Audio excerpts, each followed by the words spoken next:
Provincial data shows unemployment is at 5.6%, with job losses reported in February. Employers says increased competition and evolving hiring practices are factors. They recommend strong resumes and persistence when applying for positions. Many Saskatchewan residents say the said program is important but too complex, with confusing rules, slow responses, and payments that often fall short of real costs. Parents caring for disabled children say they repeatedly provide documents and struggle to reach caseworkers. Some adults on said report choosing between paying rent or buying food, with shelters often full. Advocates warn that more people with disabilities are becoming unhoused because they cannot access benefits or can't survive on them. The government says funding is rising and future changes will simplify the system, but critics say current supports still do not match rising expenses. The 2026 Skills Canada Saskatchewan provincial competition is underway in Regina, bringing together nearly 300 students and apprentices to demonstrate their abilities in more than 40 skilled trade and technology events. Competitors are taking part in areas such as welding, cooking, carpentry, and photography, with top performers earning a chance to compete nationally in Toronto. Organizers say the event highlights strong demand for tradespeople as many workers near retirement. The public can attend the competition in a career fair hosted at the campus Regina Public throughout the day. Saskatchewan is working with partners to stop aquatic invasive species by hosting a summit in Saskatoon this week. The meeting will bring together leaders to discuss stronger inspection programs and better ways to respond to risks.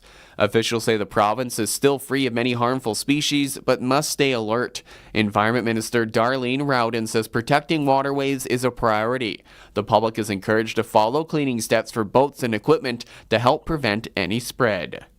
That's 620 CKRM News. Read more stories from around your community and around the province at sastoday.ca and 620ckrm.com. Weather for B&A Petroleum and Swift Current, with multiple locations serving southern Saskatchewan for over 30 years. See B&A Petroleum for all your fuel and propane needs. Weather tonight, partly cloudy, a low down to -5. Tomorrow, partly to mostly sunny and a high of 6.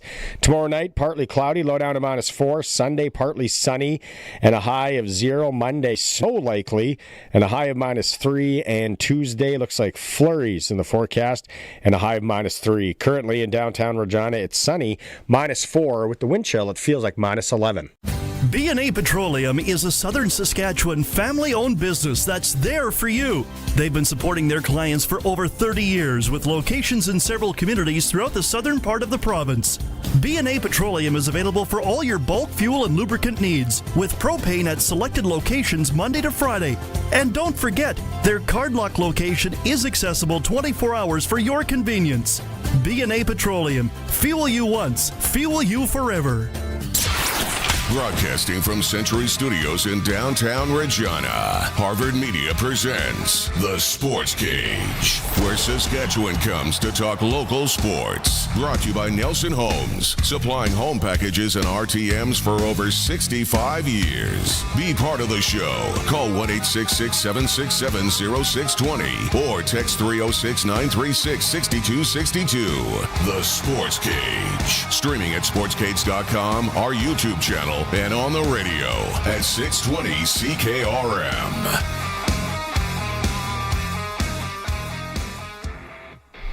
Friday edition of the Sports Cage. Thanks so much for making some time, however you are listening or watching the program today. We do have a number of different ways. Audio streams.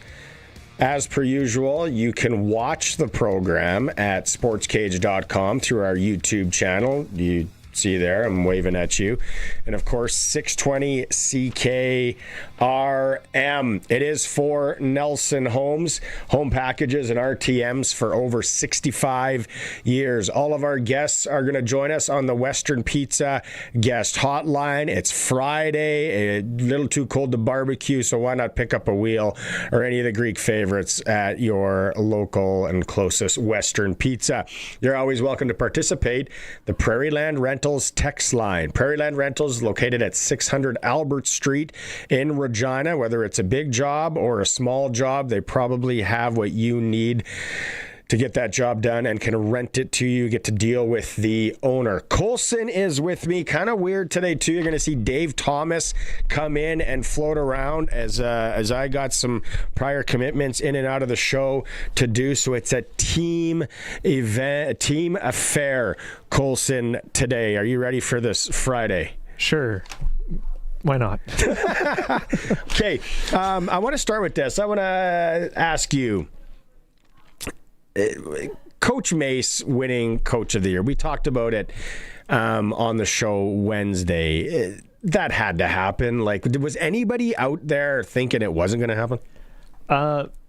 Maybe some Montreal fans, but that's because Moss was up for it again, right? I still think he should have won it last year, right? Because taking it from where we were before Corey to hosting a home playoff game, and then second year to Grey Cup, like that's you're taking the steps up, right? And going from hosting a West semifinal to West final Grey Cup in 2 years, like, come on. You make a really good point. You could have ran it back, for lack of a better term, and won it again. No, but that was something that I was like, okay, well, we know that's going to happen. And then the Ted Govea Award, you win the Grey Cup, your staff's probably the one that should win that. Exactly. And I forget, I think it was Suits who said it, or we've had a few people say it, where the Riders were starting 11 players that O'Day had drafted and had 16 or something on the roster. That shows you're highlighting the talent, drafting the talent, and then developing it and keeping it, right? Which now some of those guys like AJ Allen going on to different pastures now, but still, we got him here, right? 936-6262. Carl on the text line is saying Coach Mace. There was no one even in second. Well, it was Coach Mace or nothing. CFL aside for a sec, Jays, opening day. Full disclosure, I got on the wagon last year, loved the ride. There are people that just love their opening day baseball, not just Jays fans. Like, I'm watching friends that are fans of other teams have been watching the last day. But everybody is revved up. Have you ever been to the Rogers Centre in Toronto? I haven't been to Toronto, let alone the Rogers Centre. So, no. Something Arash said yesterday when we were talking with him, with Dave and Sharky. And he read the quote somewhere, and I tried to see if I could source it. But time starts on opening day. And the background of that, from what I could figure out, is basically it's roughly spring, winter's going away, it feels like the year's getting started, baseball's kicking off, you're like, oh, the year's actually getting started now. So I'm like, I can understand why you're saying that.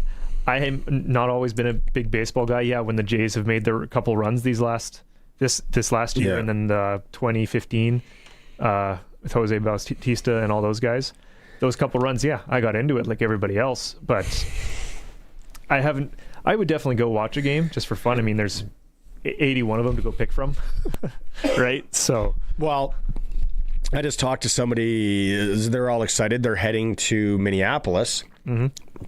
Very close, was a 12-hour drive or whatever from here, to watch the Jays in the next couple months. I know a lot of people do that. Some people do the Seattle thing, go watch them there. Denver, you could probably make it in 15-ish hours. I went to, how old was I? Family trip. I was probably 10 or 11 years old. We were in Denver visiting family and went to a Rockies game. It was a very empty stadium, but so the reason I asked about if you've ever been to the Rogers Centre, like those renovations and what it looks like, because I was in the Sky Dome, it was the Grey Cup, it's got to be 13-ish years ago now, kind of a concrete bunker, you know, there wasn't a lot of atmosphere.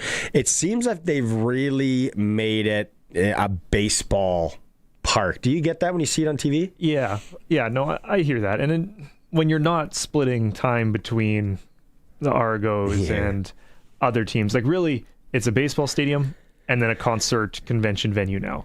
And when you only have to do two things, you can do them both pretty well. When you're trying to do 3, 4, 5 things, so it makes sense why they did these renovations. And again, from all of the fan perspectives that we're hearing, they've been done really well. 5:05 is the first pitch there, and then holy moly, are we right in it for playoff hockey when it comes to junior and other ranks? First off, Game 4 between the Regina Pats Canadians and Moose Jaw Winmar Warriors tonight in Moose Jaw. A chance to wrap it up again for the Pat Canadians. Moose Jaw trying to force Game 5. Who's in the lineup for the Pat C's? We talked to Dante to Caria in hour 3, but that's at 7 p.m. tonight. So there's that. We have the SJHL 1 playoff game. The old rivalry continues. Yorkton's in Melville. Yorkton leads that series 2-1, and then WHL playoffs. They're here.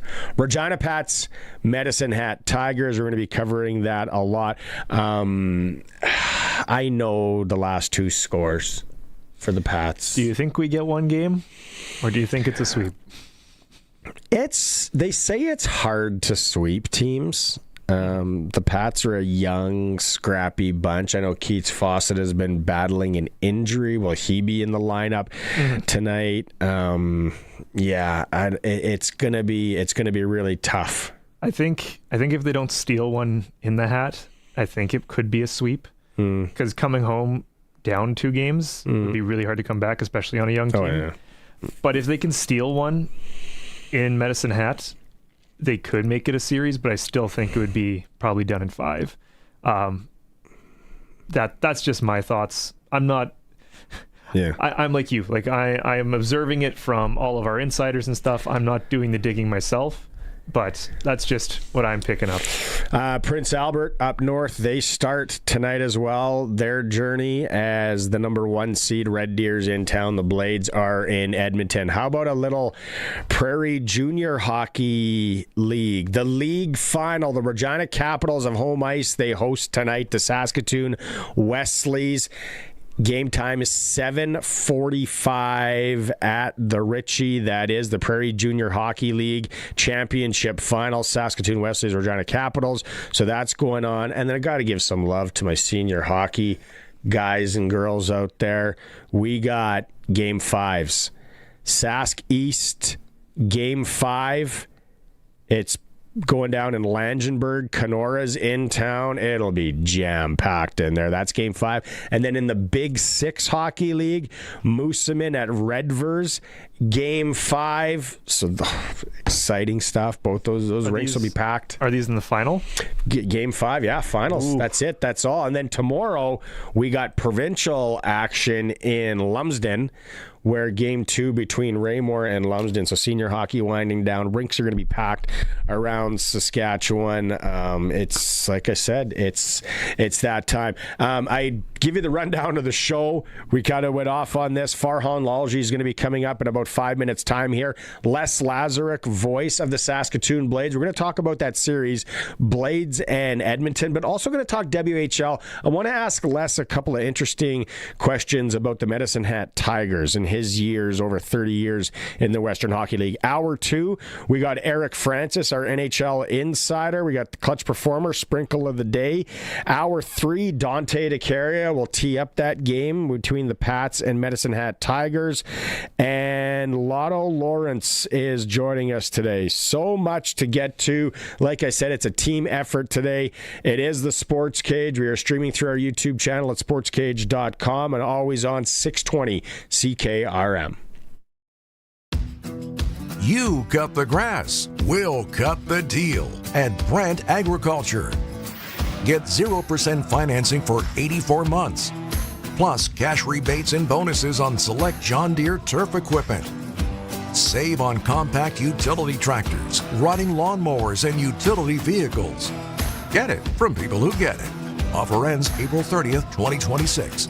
Some restrictions may apply. See dealer for details. Sask Lotteries has over 50 years of winning behind us. And you know what that means? Lots of winning numbers. Numbers like over 1,200 organizations funded and 12,000 plus groups supported. $6 million given away annually in community grants. And the winningest number of all? $1.4 billion given back to the people of Saskatchewan through sport, culture, and recreation. And we're just getting started. Learn more at sasklotteries.ca. Out here in southern Saskatchewan, the sun shows up for work every day. Might as well make it earn its keep. That's where Keln Solar comes in. These folks travel all over the province helping people put solar on their homes, farms, and cabins. They're local guys, Sask-born, Sask-raised, and not going anywhere. Except, to your place. Now's the time to start planning for spring and summer 2026 bookings. Give Keln Solar a call and they'll come show you your best options. Keln Solar. They move the power so you don't have to. KelnSolar.com. Since 1949, Nelson Homes has been providing you one-stop shopping for ready-to-move homes, panelized packages, and on-site builds. Nelson Homes' team of authorized dealers all over Saskatchewan would be happy to help you turn your dream home into a reality. In the Radville-Weyburn area, call Darren and Claude at South Sask Builders. Or call 1-800-661-6534 for more information. Nelson Homes, trusted quality and service since 1949.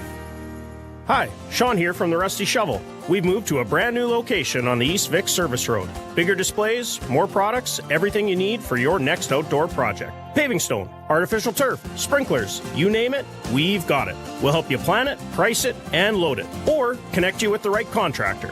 And we'll be showing off our products at the Spring Home Show. So come say hi. Visit therustyshovel.ca or come see us on the East Vic Service Road. Great projects start at the Shovel. The Rusty Shovel Landscape Shop. 2 green thumbs up. It's time to get the inside story. TSN's Farhan Lalji on Sportscage is brought to you by the Cooperators. Time to get financially fit? Cooperators can build a plan that works for you. Cooperators, investing in your future together. Our football insider and insider in general from TSN, Farhan Lalji, is joining us like usual on Friday. Farhan, that background, that looks like you're at a CFL combine, unless you superimposed it in your home office. Yeah, I've got the green screen in the background just ready to go for you. But no, I'm in Edmonton. How do I know? I got off the plane and there was snow on the ground. So I got in Wednesday night. Yesterday was a good chance to get to know a bunch of the athletes. We did a bunch of interviews in the morning, and then they had the heights and weights and the avails, or the measurements in the evening, and then on-field activities began today. So this morning they did all the 40s and all those types of tests, and the bench press is coming up next, and then tomorrow we actually get to see practice. So good week here. Any names? Who are you intrigued by when it comes to the combine? I'm obviously clueless on it, but what can you tell us? Yeah. Well, it's hard to say in terms of, names that I'm really, really excited about, just because there are some guys that are here that are interviewing only, and they're not necessarily going to participate during the week. Some guys are dealing with injuries. Some people want to just kind of stand on their pro day performances. Some have been advised by agents that, it might not help you to do certain things, or you don't want to risk injury. But there are a few. And, I tell you what, there's this kid, the quarterback from McGill. His name is Iloa Latendresse Regimbald. Now, he had some success, actually knocked off Laval in a game a couple of years ago. And, but McGill hasn't necessarily been a powerhouse program, and he is more of a runner than he is a passer. He's rushed for between 90 and 100 yards a game.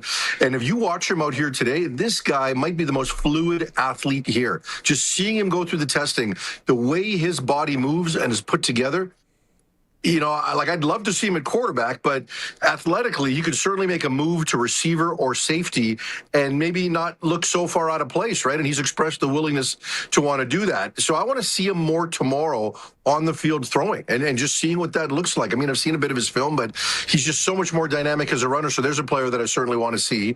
There are a number of receivers. I think it's a fairly deep draft. I've got to see tomorrow, in terms of who's actually out there, but number of kids. Nick Senecal from Hawaii.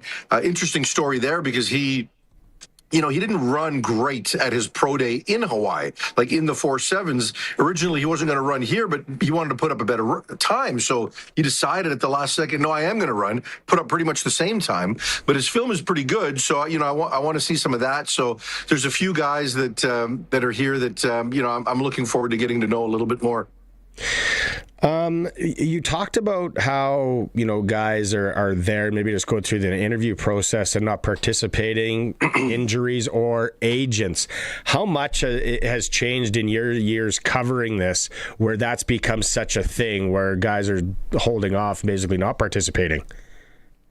Yeah, it's a thing. There's no doubt. I mean, it's increased year over year, right? And, I think there's always going to be that thing with NCAA players where you don't want to come here and do much because just the fact that you're in the NCAA, and if you were a starter and you have NCAA film, you kind of want to stand on that because if you come here and you've got to quickly make an adjustment to a wider field or motion or trying to defend motion or trying to deal with a yard off the ball and all of those types of things, you might not necessarily help yourself. So the agents have been saying that. And, we talk about the risk of injury but I do think coaches want to see players compete. And I don't know that not doing it hurts you, but I think doing it helps you, right? Just, if the coaches know that you had the option not to in certain cases, but from an agent perspective, I talked to some guys and they said, look, the financial benefit of moving from a second round pick to a fourth round pick or vice versa in this league is minimal. So why would you risk the injury just to potentially, run a couple of good times and move up a couple of slots? So,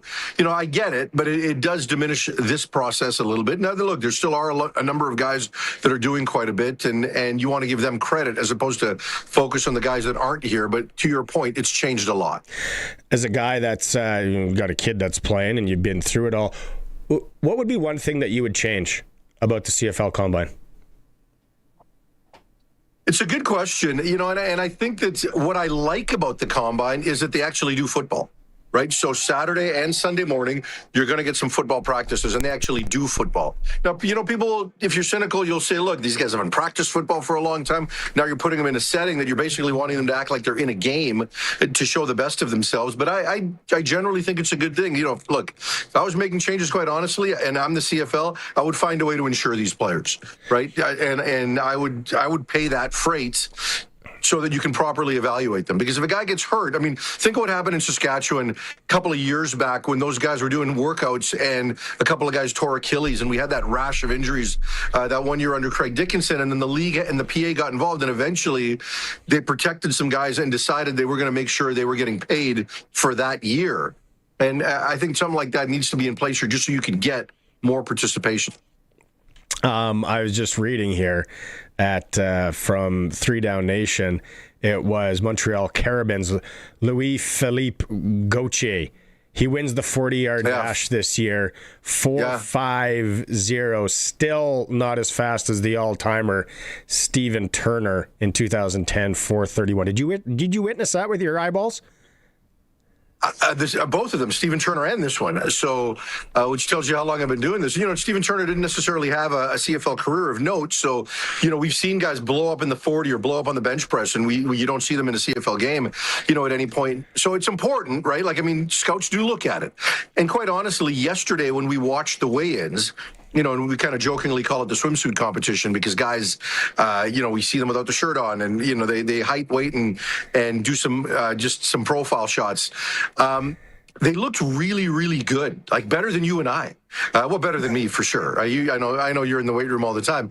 So they looked really, really good. And I thought, okay, that part has improved, just the body composition, and it shows you the preparation level. So I thought we'd see some better times. And we generally at this Combine see good times. We do see, 3 to 4 guys a year in the 4.4s. And I kind of was underwhelmed by this year's times, to be quite honest. But, for some of these guys, they'll stand on their film and it'll be fine. They should do it for the media. They should do all that for the media as well. The pictures, right, the compositions, and get everybody. Speaking of insurance, if Dwayne Ford and I went out and ran a 40, you'd need both of us insured.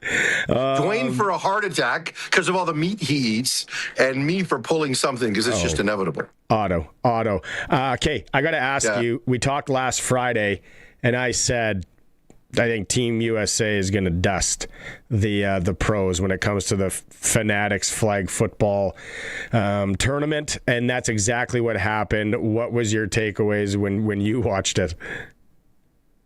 Yeah, not overly surprised. Maybe I was surprised it was one-sided, but I'm not surprised the national team won, and it is a different game. Now, do I believe that this means the players on the national team should be representing the United States in the Olympics? I don't believe that, right? As I've said to you before, the reason this is even in the Olympics is because of the NFL's involvement in trying to push it to an Olympic stage. And without that, it doesn't happen, right? this is about NFL branding. And I know that's not what the Olympics are meant to be, but we know how corporate the Olympics are, and I get why they do it. And, when you look at, as good as Tom Brady looked at times and other players, we also saw Luke Kuechly. Well, the guy hasn't played in a while now, right? When we saw Logan Paul, who's never been a football player, right? Or at least not at a meaningful level. And, so when some of these guys go out there, they're the wrong body type. It indicates they're not taking it overly seriously. So I think that if you get the best NFL players and you decide to teach them how to play flag football and they're willing to invest a little bit in learning the nuance, they would be better and the results would be better. But these guys just showed up. They didn't even know the rules. Tom Brady was upset after saying, we need to change this more to 7-on-7. Yeah, they're running into guys and wondering why they're getting flagged, and it's like, because you can't do that. That is the rules of flag. I don't know, man. I don't think they would have the time to invest to really learn the game, and because they're so busy. And then just like Nathan Rourke is going out with this team in Cloverdale this weekend, so what, like the injury fear for the owners as well. Yeah, no, it's fair. And I think in Nate's case, I've said before that I think it's a little different because when you're a quarterback, you're not at risk. Hopefully they don't have any double pass plays where he is going downfield to catch the ball. But, they're going to run the kind of the basic plays. And I think he's even had conversations with Paul Lapolis to kind of get a sense of some of the concepts that Lapo wants him to run with the Olympic team, assuming it gets to that point. So for Nate, I think it's a smart thing. And for these guys, I don't think you want to go and go hard, right? But to just kind of go through some individual drill work to learn the concepts of how to properly flag, how to drop and turn to avoid a flag, just certain things like that. And then if the rest of it is walked through, even just to get used to the dimensions, right? The smaller spaces, you're going to have, the fact that guys like Kuechly and Paul, who are bigger linebacker bodies, were out there, that'll never happen at the Olympics. This is all going to be corners and the odd safety, right? So some of the guys might have to get used to kind of playing inside more because you're a smaller body, but you've got to kind of play in this position. There's a bit of that I think, that I think is valuable. I think you could, if you're the NFL guys, you could train without risking yourself. But either way, for my money, I get these guys want a chance to compete for those spots. I'm taking NFL guys all day. All right, we're gonna disagree on that. I think that was the turn the page on that, but we'll see. Would we have been rioting on the streets on Albert Street here, or Vic, if Coach Mace wouldn't have won Coach of the Year? Yeah, and you should have been, right? I mean, he did a great job all season long, right? To keep that team as consistent as they were all year. And, they were fortunate this year in terms of having quarterback health, right, with Trevor Harris. But I know they had to overcome some health issues at other places. And there was a lot of pressure on this team. This team was there to get it done this year. I know 9 teams can make that claim, but not everybody really can make that claim, right? And so with the pressure that's on and the things he was able to do, I'm totally impressed with the job that he did. And he was very, very worthy of winning Coach of the Year. And then Dickinson's comments where he's saying they need a new stadium within 5 to 7 years. You've been in that stadium a lot. That would be a great thing. And the Stampede, they're looking at doing all that. 5 to 7 years for a new stadium in Calgary. How much longer can they sustain playing there? Well, look, I don't think they're going to have success financially and fan-wise at McMahon because I think the fans are done with it. Now, I'm cynical with that because it wasn't that long ago that this team was winning and there were 28,000 fans in the stands regularly in Calgary. So I think you can get them back with a new stadium, and I think you can keep them back, right, with the team kind of improving the way they did last year. But look, it's the oldest stadium in the league. It was built in the 60s. It has served its time. So it's important, and I think Dickinson framed it correctly. This isn't a Stampeder issue. This is a city of Calgary issue. And even the mayor of Calgary weighed in and said, yeah, I agree. I think we need a new stadium now. Is that going to drive this to the finish line financially? CCSC should get involved in this once, the Flames setup is almost ready to go, right? In another year, they'll be ready to kind of not break ground, but cut the ribbon on that thing and start playing there. And then they can put their attention to this. But it's not a good stadium. It doesn't have the amenities. I remember when I first started covering the league, it was this gold standard in my mind, just because it had such great sight lines. There was no track, right? So you were closer to it. It was the right size, right? Like BC Place in Edmonton are really, really big. Some of the other stadiums that we were dealing with for a while were really, really small. Like it was, low 30s. And all of that has kind of gone because it just lacks so much amenities. So the city needs it, not just for the Stampeders, but much more than that. And then lastly, I want to have you heard, is there anything on Chris Strevler and his retirement? Yeah, I mean, I think that's going to happen. Talking to people in Winnipeg, when you just look at his stuff on social media, he's changed. You can tell he's pivoting to a different career path on the speaking side and the motivation side, potentially on the coaching side. So there's other things he wants to do and is ready to do. And, he's hinted at it, certainly, that it's headed that way. So good career. I mean, it wasn't necessarily a long career, but when you look at his skill set and what people said he couldn't do, this guy started an NFL game. He was significantly injured. And was able to contribute to a Grey Cup win despite the injury. Like, he's done a lot of good things and probably punched above his weight class in a lot of areas and did things people didn't think he was going to do. So good for him. He was a fun character while he was in the league, and I'm sure he's going to have success after football. Right on. All right. Well, have fun there in Edmonton in the snow. Yeah, it's kind of getting our bipolar weather here on the prairies right now, and we'll catch up next week. Well, you sound under the weather, buddy. So hopefully you take care of yourself this weekend. All week. It's been I think I got old school. I think I got COVID. So you're like Chris Strevler in the Grey Cup. You're playing hurt right now. No, Tuesday was my flu game. Was my Jordan flu game? Yeah. Okay. Because I was kind of down. How many points did you score? 39. One better than him. Excellent. And then, then the taste buds have gone now, and now it's in my sinuses, and I'm just riding it out. It's nostalgic to go back to 2020. There's no way I'm taking a test. My wife said, maybe you should take a COVID test. Get lost. All right, talk to you next week. Yeah, how would that help? All right, see you, buddy. See you, man. There he is from TSN, our football insider, Farhan Lalji, joining us here on the Sports Cage. Go to break. We're streaming through our YouTube channel at sportscage.com.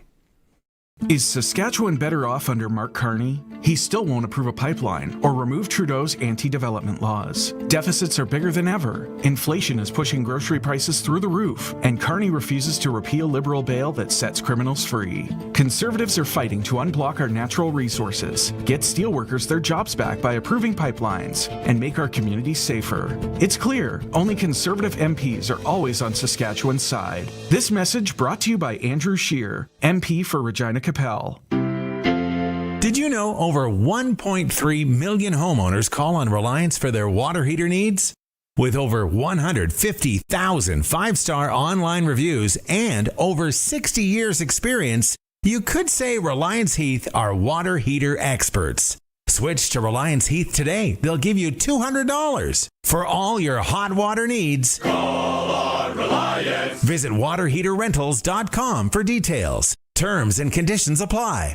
If you're planning an exterior renovation this year, now's the time to start. From siding and roofing to fencing, decking, garage packages, windows, and doors, Freeze Tallman has everything you need to get your project off the ground and done right. Expert advice, quality materials, and the service you expect from people who know your community. Plan now and build with confidence. Visit freezetallman.com. Freeze Tallman.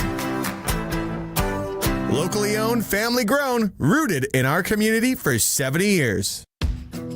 You cut the grass, we'll cut the deal at Brent Agriculture. Get 0% financing for 84 months, plus cash rebates and bonuses on select John Deere turf equipment. Save on compact utility tractors, riding lawnmowers, and utility vehicles. Get it from people who get it. Offer ends April 30th, 2026. Some restrictions may apply. See dealer for details. Since 1949, Nelson Homes has been providing you one-stop shopping for ready-to-move homes, panelized packages, and on-site builds. Nelson Homes' team of authorized dealers all over Saskatchewan would be happy to help you turn your dream home into a reality. In the Radville-Weyburn area, call Darren and Claude at South Sask Builders. Or call 1-800-661-6534 for more information. Nelson Homes, trusted quality and service since 1949. Hi, Sean here from the Rusty Shovel. we've moved to a brand new location on the East Vic Service Road. Bigger displays, more products, everything you need for your next outdoor project. Paving stone, artificial turf, sprinklers, you name it, we've got it. We'll help you plan it, price it, and load it, or connect you with the right contractor. And we'll be showing off our products at the Spring Home Show, so come say hi. Visit therustyshovel.ca or come see us on the East Vic Service Road. Great projects start at the Shovel. The Rusty Shovel Landscape Shop. 2 green thumbs up. Saskatchewan, it's time to talk sports. Sportscage is on the air. Be part of the show. Call 936-6262 or toll free 1-866-767-0620. And we're always online at sportscage.com. 620 CKRM. Out on the Western Pizza Guest Hotline and joining us, voice of the Saskatoon Blades, Les Lazaruk. Les, you're in Edmonton. You're getting ready for this 6 versus 3, the Blades against the Oil Kings. First time since 1971 that an Edmonton and Saskatoon WHL club, as they've clashed in the playoffs. That's hard to believe. Well, it is hard to believe, and yet it isn't. I mean, the Oil Kings, that iteration of the Oil Kings ended up moving to Portland in 1976, and then there was no such thing as an Edmonton Oil Kings for 30 years until they were reborn when the Oilers decided, let's have a major junior team in our city and occupy Rexall Place at the time back in 2006. So it's been 20 years. There's a lot of chances that you could have played against Edmonton in the playoffs since then, but for whatever reason, teams were good one year, not so good another year. You played somebody else a lot more times, but here's the way it ends up being. You finally get an Edmonton Blades first-round matchup in the playoffs, so it's going to be cool to see. How can we handicap this series? What can you tell us? Well, what I can tell you is that Edmonton, it really was going all in at the trade deadline, and they've had their share of injuries. They seem to be pretty healthy now, although there's rumor that Miroslav Holinka, their top scoring center, might be out of the lineup. We're at that point in time of the season, Barney, going into playoffs where everything's a secret. Even if you ask, until you actually see the teams come out onto the ice, you have no idea. I mean, the Blades are very coy with the status of Rowan Calvert, their leading goal scorer from this year. He injured upper body injury in the second last regular season game in Prince Albert last Friday. He didn't play on the Saturday in the return matchup at SaskTel Center. Will he be in the Blades lineup tonight? I don't know. He took the morning skate. It was an optional this morning. He took it. He looks fine, but we'll see whether or not he's able to go tonight. So for both teams, there's injury concerns, and that makes it a little more difficult to handicap. But really, when you get right down to it, Edmonton made the moves at the trade deadline to try and make themselves better. They fell off the pace behind Medicine Hat and Prince Albert, surprisingly. But they're a good team. They're a veteran team. They've got some real depth up front. Their captain, Gavin Hodnett, was out the first half of the season. He's back, and he's back to being a factor on their power play as well as a top six forward. Added Carter Sutherland on defense from Portland. He is basically become the quarterback on the power play, along with Ethan McKenzie, who, of course, played for Canada at the World Juniors. So this is a really good team, a deep team, a veteran team from top to bottom, and the Oil Kings really believe that they have a shot at going places before this season is done. Will home ice in this series be that important lesson? Maybe not so much for the atmosphere, but just that last change, or are these teams deep enough where, a third line can match up with a first line? I think that it is a big deal. I think Edmonton has deeper people going forward. Again, if Calvert's not able to go for the Blades, that takes away a key component for them. I think because what Calvert does, he really doesn't play on the first line a lot. For most of the season, he was on a third line, a checking line, with the other 20-year-old, Tyler Parr and Kasdan Matthews in the middle. They had 6 other forwards that they'd like to use, although late in the season, Calvert was seen playing on left wing with Cooper Williams and Hunter Lang. So it's hard to know for sure what Dan De Silva is going to do, but a lot of it's going to depend on whether Calvert can go or not. Having said that, I think Edmonton has an advantage with their depth. up front, and the Blades have a tough time matching up with it. But if they can get the effort that they've gotten from some of their lesser lights, some of their bottom six people, then maybe it's not that big of a deal. But to answer the question briefly, succinctly, home ice is a big deal, I think, in this series. Okay, I'm a Saskatoon guy. You know that. Been around there for years. But, like, the Blades are back in the playoffs. But Saskatoon fans getting accustomed to postseason hockey. I don't know. I think it's 7 years in a row, I think I read. Now, we're for a lot of years less, and I know this, I think Blade fans, they just thought that after that last home game, the ice plant was just automatically always shut off. Yeah, that's true. I mean, there was that time after they hosted Memorial Cup in 2013, in the next 5 years, the ice plant was shut off. There was no playoff hockey. But ever since then, it's been 7 straight years. It would have been 7 had there been a completion of the 2019-20 season, which, of course, got scuttled by COVID. And then, of course, there was no 2021 playoffs because of the bubble in Regina. And yet that Blades team, if they'd have gone based on those 24 games that everybody in the Eastern Division played, the Blades would have been in the playoffs as well. So you can almost say it's 8 seasons in a row. They've had 9 straight winning seasons. So it's been a pretty good run for this franchise, and a lot of credit goes to GM Colin Priestner, Associate GM Steve Hildebrand, and head scout Dan Tenser. Let's talk about that. I saw Hilty when he was down here for the Sask first. Hadn't seen him in a lot of years. Like that, I remember sitting in his room down in the bowels of Sask Place while he sharpened skates or he fixed some palms on the gloves as the trainer of the team. And then now he's associate GM, like you said. But I want to talk about that Legends night and how special that was. Mark Watton, I was a fan of those Blades teams back when I was a kid, but then Hildebrand and then Kelly Chase. How special was that, Les? Oh, it was incredible. It's the best idea that this franchise has had since Jim Piggott put together the idea of having a Saskatoon Blades way back in 1964. There is so much that has gone through that team, through that franchise over 62 years now. 1,127 players have worn the jersey. There's been 27 head coaches. There have been like 8 or 9 GMs, 4 different ownership groups or owners, period.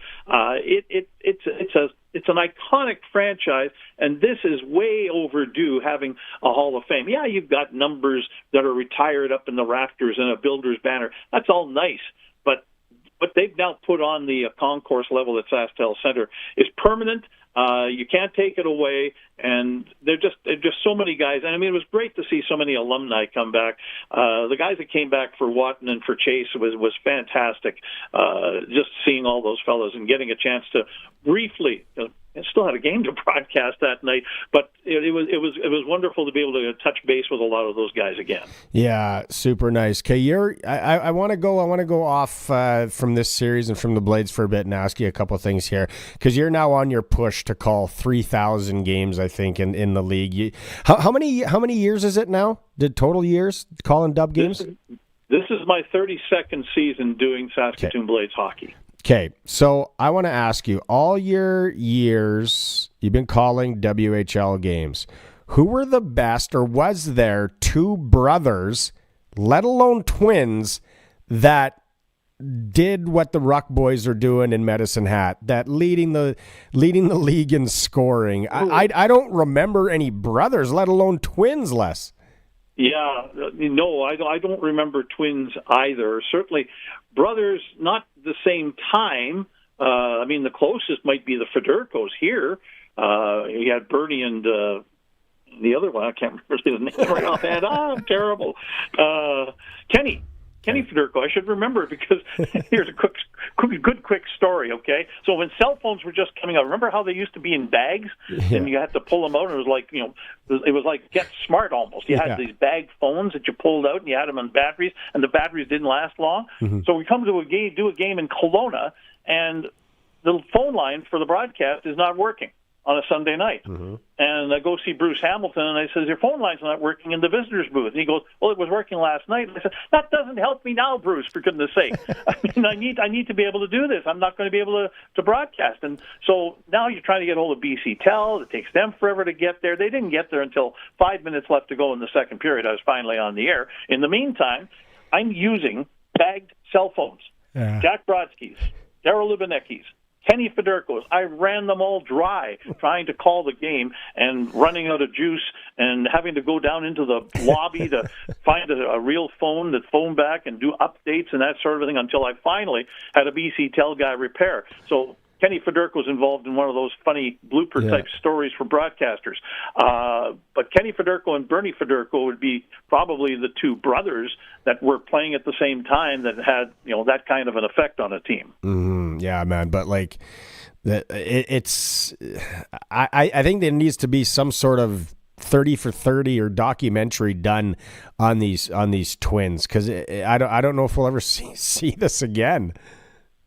No, probably not. And the thing is that the Blades are involved in the fact that they're together because they actually had the opportunity to draft them and made a deal with Medicine Hat that the Tigers would use their draft pick to pick the other Ruck twin when the time came. So they were able to pick them pretty much back to back and have them on the same roster because they were pretty much a package deal.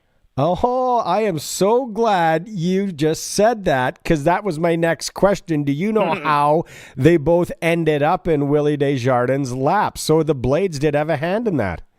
They certainly did. Ah, amazing. Geez, look at this informative program today. Okay, while we're talking about Medicine Hat and Willie, Desjardins, where does he rank as the best coach / GM in league history? There's been a few. But would he be top 10, top 5 ever? Top 5 easily.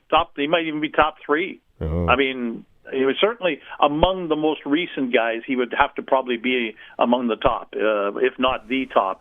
Because he also, don't forget, he was pretty darn good before he went to the NHL and spent, 9-10 years chasing pros around.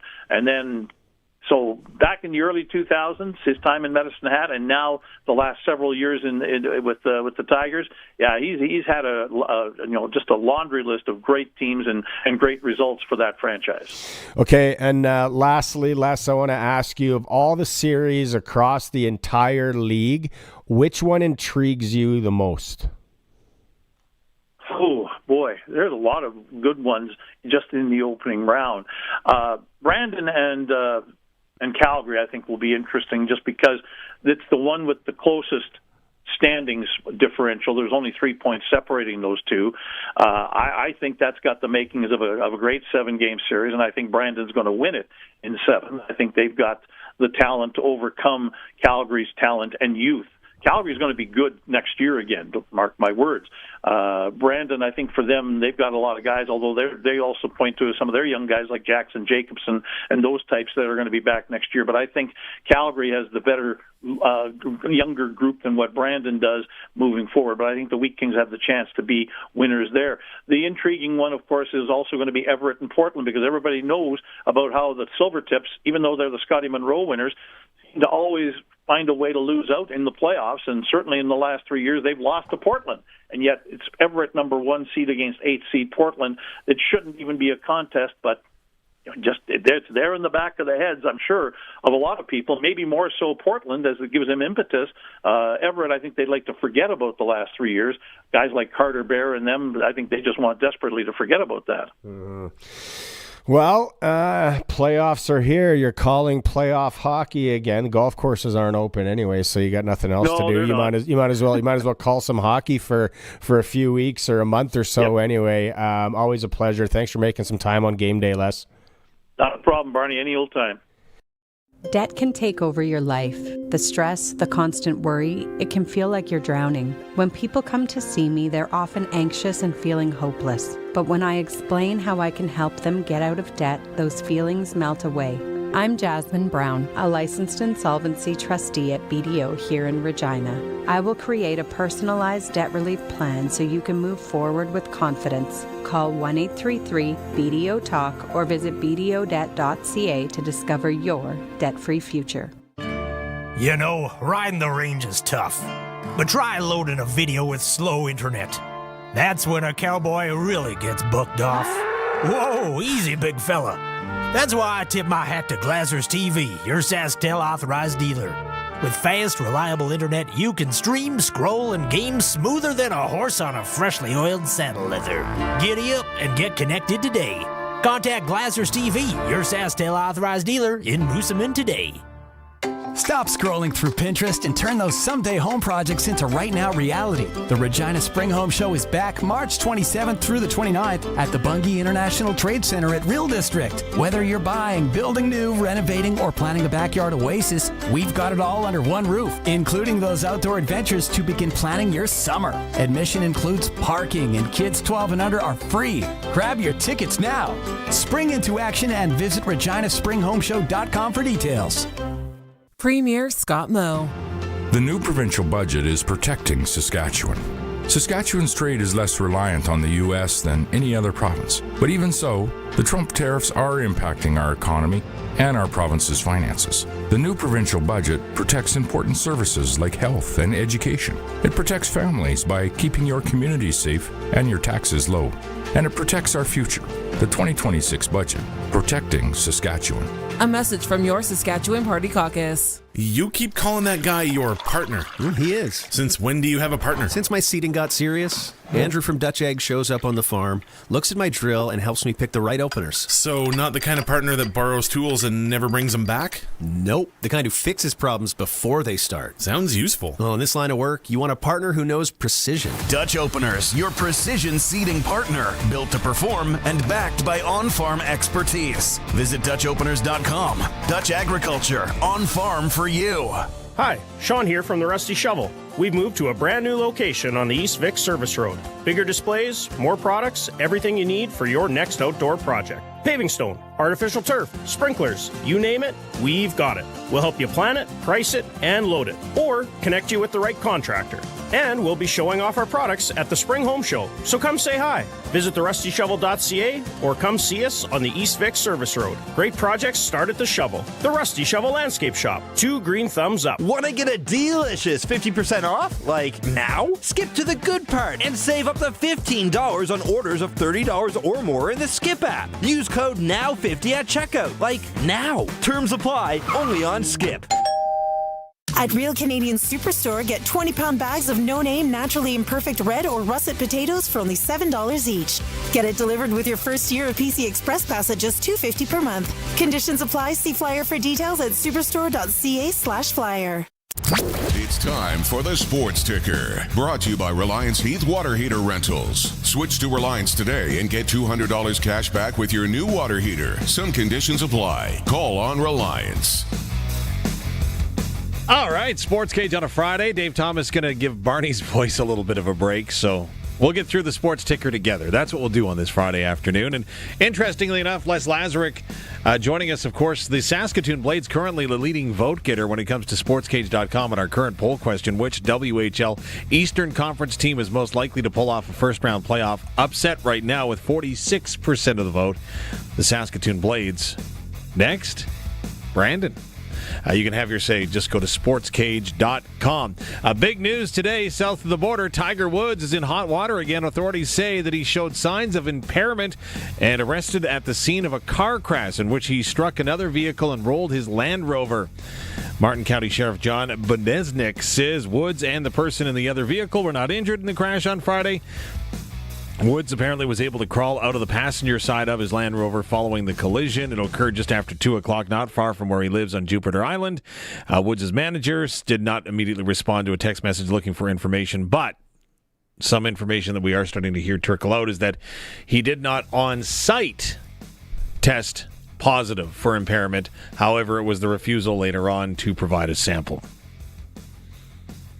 Wow. Tiger Woods.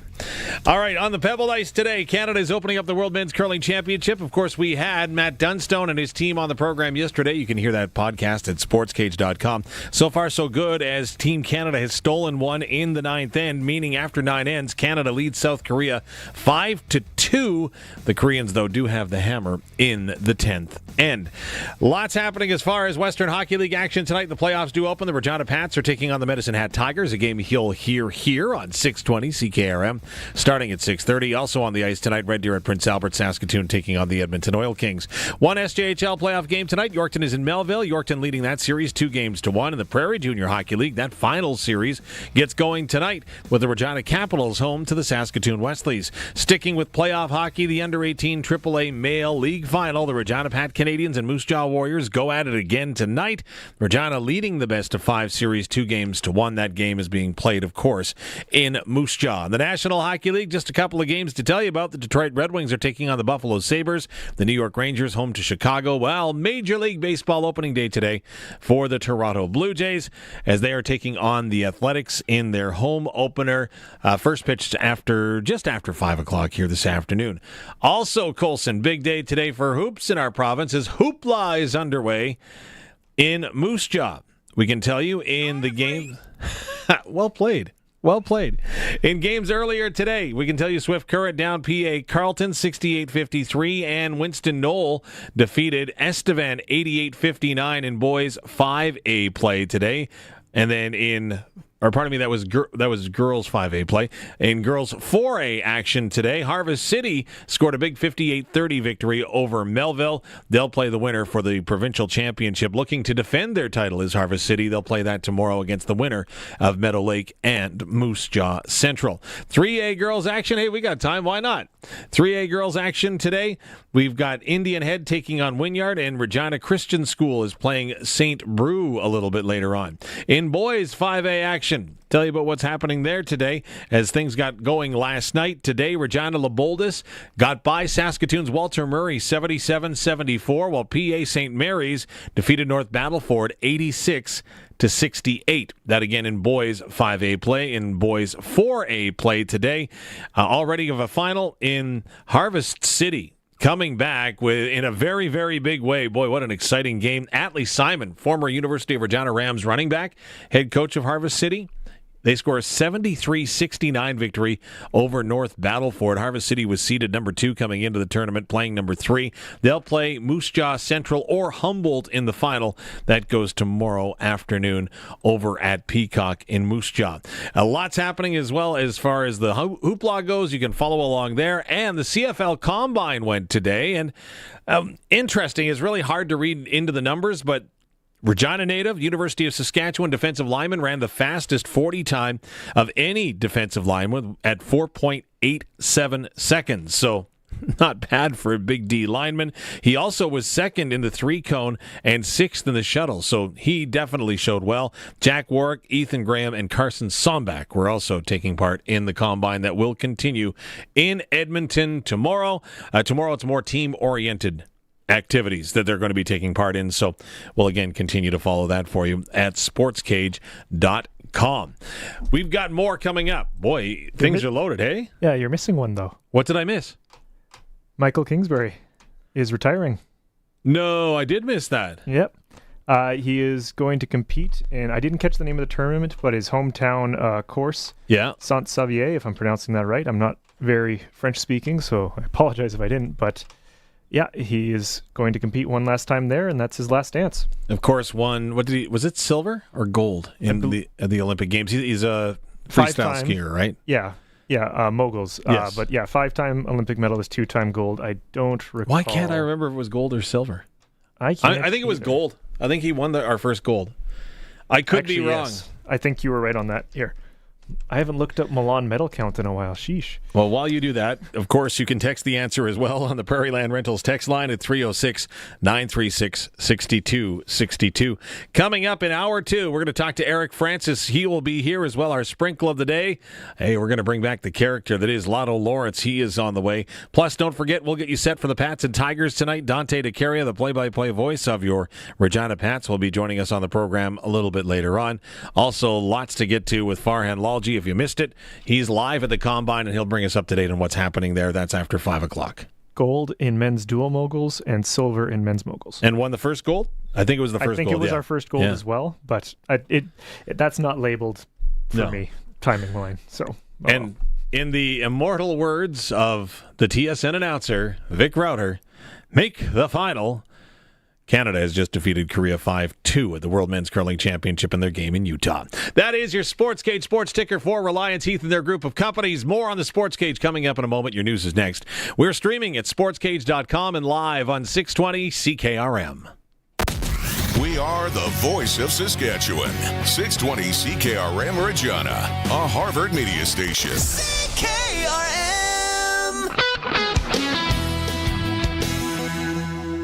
It's 4 o'clock. Good afternoon. I'm Tanner Wallace-Scribner from the SaskToday.ca newsroom with 620 CKRM News for Bronco Plumbing and Heating. Where professional service is guaranteed, they'll treat you right. 781-2090. Regina City Council has approved changes to its animal bylaw aimed at improving public safety and promoting responsible pet ownership.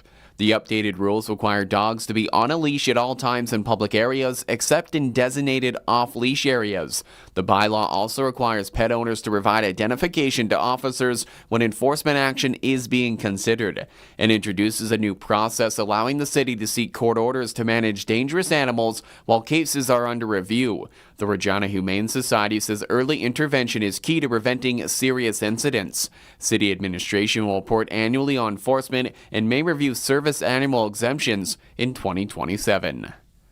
Job seekers in Regina say finding work remains a challenge despite ongoing hiring efforts. At a recent career fair, several attendees describe applying for numerous positions without receiving responses. Some say even with added certifications, opportunities remain limited. Stats Canada reports that Saskatchewan's unemployment rate rose to 5.6% in February, though it remains below the national average. Employers say the labor market has shifted, with more applicants and career changes since the pandemic.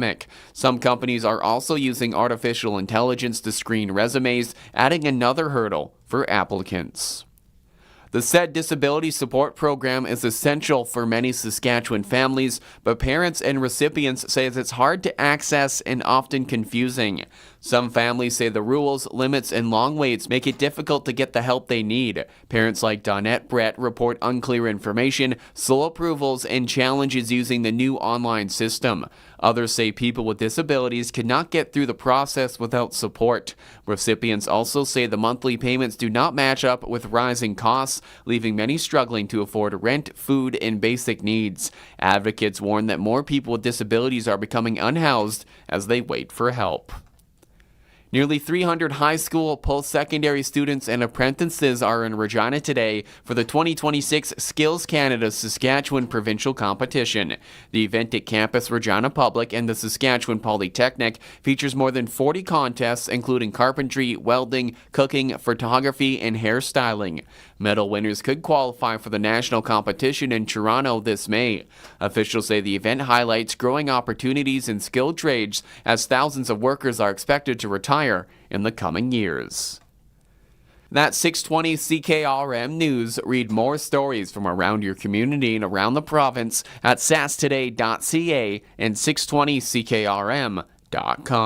Breakdowns never happen at a good time. That's why regular maintenance matters. A protection plan from Bronco Plumbing, Heating and Cooling helps keep your plumbing, heating and cooling systems running efficiently, your air clean, and your utility costs down. It stops small issues from becoming expensive problems while keeping the price affordable. Call 781-2090 or visit broncoplumbing.com today. Bronco Plumbing, Heating and Cooling, and Bryant, whatever it takes. Weather brought to you by Next Gen Coatings. Spray coatings for truck bed liners, rocker panels, and more. Same company, new name, 1865 McCarra Street in Regina. Weather tonight, partly cloudy, a low down to -5. Tomorrow, partly to mostly sunny and a high of 6. Tomorrow night, partly cloudy, low down to -4. Sunday, partly sunny and a high of 0. Monday, so likely, and a high of -3. And Tuesday looks like flurries in the forecast and a high of -3. Currently in downtown Regina, it's sunny, -4. With the wind chill, it feels like -11. For over 40 years, you've known them as Regina's trusted vehicle protection specialists. Now they're introducing the next gen of coatings. New name, new level of protection. They're now Next Gen Coatings. 3 generations of their family have served your family, and that hasn't changed. Same owners, same commitment, ready for the next gen of truck beds, rocker panels, trailers, bumpers, and running boards. The company hasn't changed, just the name. Next Gen Coatings. 1865 McCarra Street. The next gen starts now. Broadcasting from Century Studios in downtown Regina, Harvard Media presents The Sports Cage, where Saskatchewan comes to talk local sports. Brought to you by Nelson Homes, supplying home packages and RTMs for over 65 years. Be part of the show. Call 1-866-767-0620 or text 306-936-6262. The Sports Cage. Streaming at sportscage.com, our YouTube channel, and on the radio at 620 CKRM. Don't fear, Saskatchewan. Barney is here. It's Dave Thomas filling in for just a moment as we're going to give Barney's voice a rest, but then he'll be back with Eric Francis momentarily. But it's a busy day on a Friday in the world of sports. Canada's opened up the World Men's Curling Championship with a victory, 5-2. They defeated South Korea. They're back on the ice a little bit later on this evening when they will take on Italy. Of course, on the ice tonight, we are watching the Western Hockey League and going to hear from Dante to Caria live in Medicine Hat. The Pats take on the Tigers tonight. It's game 1 of their best-of-7 Eastern Conference Series. Of course, puck drops at 7 o'clock. You'll hear the game here on 620 CKRM starting at 6:30. Red Deer plays PA tonight, as well as Saskatoon taking on the Oil Kings. Yorkton Melville go at it in the SJHL game 1 of the PJHL final, with Saskatoon Wesley's taking on the Regina Capitals. And in Moose Jaw tonight, Regina Pats Canadians have a second opportunity to defend their under-18 AAA League title as they take on the Moose Jaw Warriors. Game time, 7 o'clock. Of course, that is game 4, the best of 5. The Pat Canadians leading that 2-1. The big news is, and wow, this is a head-scratcher, and I just don't get it sometimes, right? Like, impaired driving is terrible. And with someone with the wherewithal that Tiger Woods has, and again, I don't want to be judge and jury in convicting the man, but he has been arrested at the scene of a car crash in which he struck another vehicle and rolled his Land Rover. Martin County Sheriff John Bubsnick has said that Woods showed signs of impairment. However, on scene, on site, he tested negative. However, he refused to provide a sample when he got back to the station, so Tiger Woods is in hot water again. Should we feel sad for Tiger Colson? I know we got to get to Barney. Barney is chomping at the bit with Eric. We'll join them in just a sec. But should we feel sorry for Tiger? I mean, maybe because this is, the 4th accident incident? Yeah. So from that perspective, sure. At the same time, he's fairly famous, fairly wealthy. So mixed bag. Like, we've all got Uber, cab, whatever. I just wonder what the narrative is going to be when it's all said and done with Tiger. Is it going to be a narrative of what might have been? I think it already is. You think that is already? Well, more so due to his injury and surgeries and stuff than the off-course stuff, so to speak. But that's also been a factor of it too, I would say. Oh, I would agree. His entire playing persona changed. Right? Back when he had his first accident and his transgressions were kind of revealed at the time. And because otherwise, on a Sunday, he was dominant, right? He puts on the red shirt and nobody touches him because he had the mental edge. Yeah. And then once everything was brought to light, then things changed a little bit. But yeah. I still, again, like I say, I don't know if you should feel sorry for him or not. I don't know what that emotion should be. Maybe let me know. 306-936-6262. Should we feel sorry for Tiger Woods?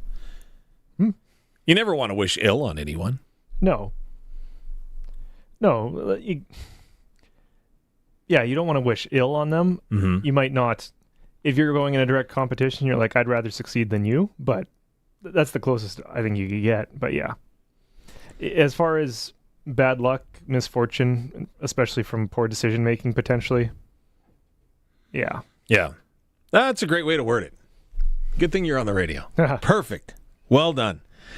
So that, of course, is claiming a lot of headlines. Also today, the headline in Toronto is the fact that the Toronto Blue Jays will open their regular season taking on the Athletics. 5:07 is first pitch. They are doing the big ceremony deal like they always do on opening day, which I think is great. I would love to attend an opening day for any Major League Baseball team, especially the Toronto Blue Jays, though. I think the pomp and circumstance they do is pretty cool. They'll recognize their award winners, and then they'll celebrate their AL championship from last year. That one always kind of makes my skin crawl a little. Just an AL championship instead of the full World Series? It's kind of like the participation ribbon, isn't it? Congratulations, you did win the AL. It's a hard thing to do. I get that. Maybe you do celebrate that, but I don't think the celebration should be over the top like it would have been if it was a World Series. True. I think, again, understanding that Major League Baseball used to be two separate leagues. Yeah. Right? Yeah. So it's not the same as like winning the West Division in the CFL or Western Conference in the NHL, right? Because it's always been one league. Yeah. Or for the most part, always been one league. Whereas, what was it, in like 2000, it was finally official that it was just one Major Pretty League much, Baseball. yeah. So, yeah, from that perspective, it's like, I get it, because technically it's two leagues. But, yeah. What do you think? Do the Oilers, the last couple of years, did the Oilers raise a banner for Western Conference champions? I don't know. Would you think they did or no? I don't know, honestly. I'm sure there's someone in the NHL who has like not a Western Conference like banner, but a Western Conference finalist banner. There's somebody, I can't remember who. Thanks. That's almost the Thanks for Coming Out award. Yeah. Who was that?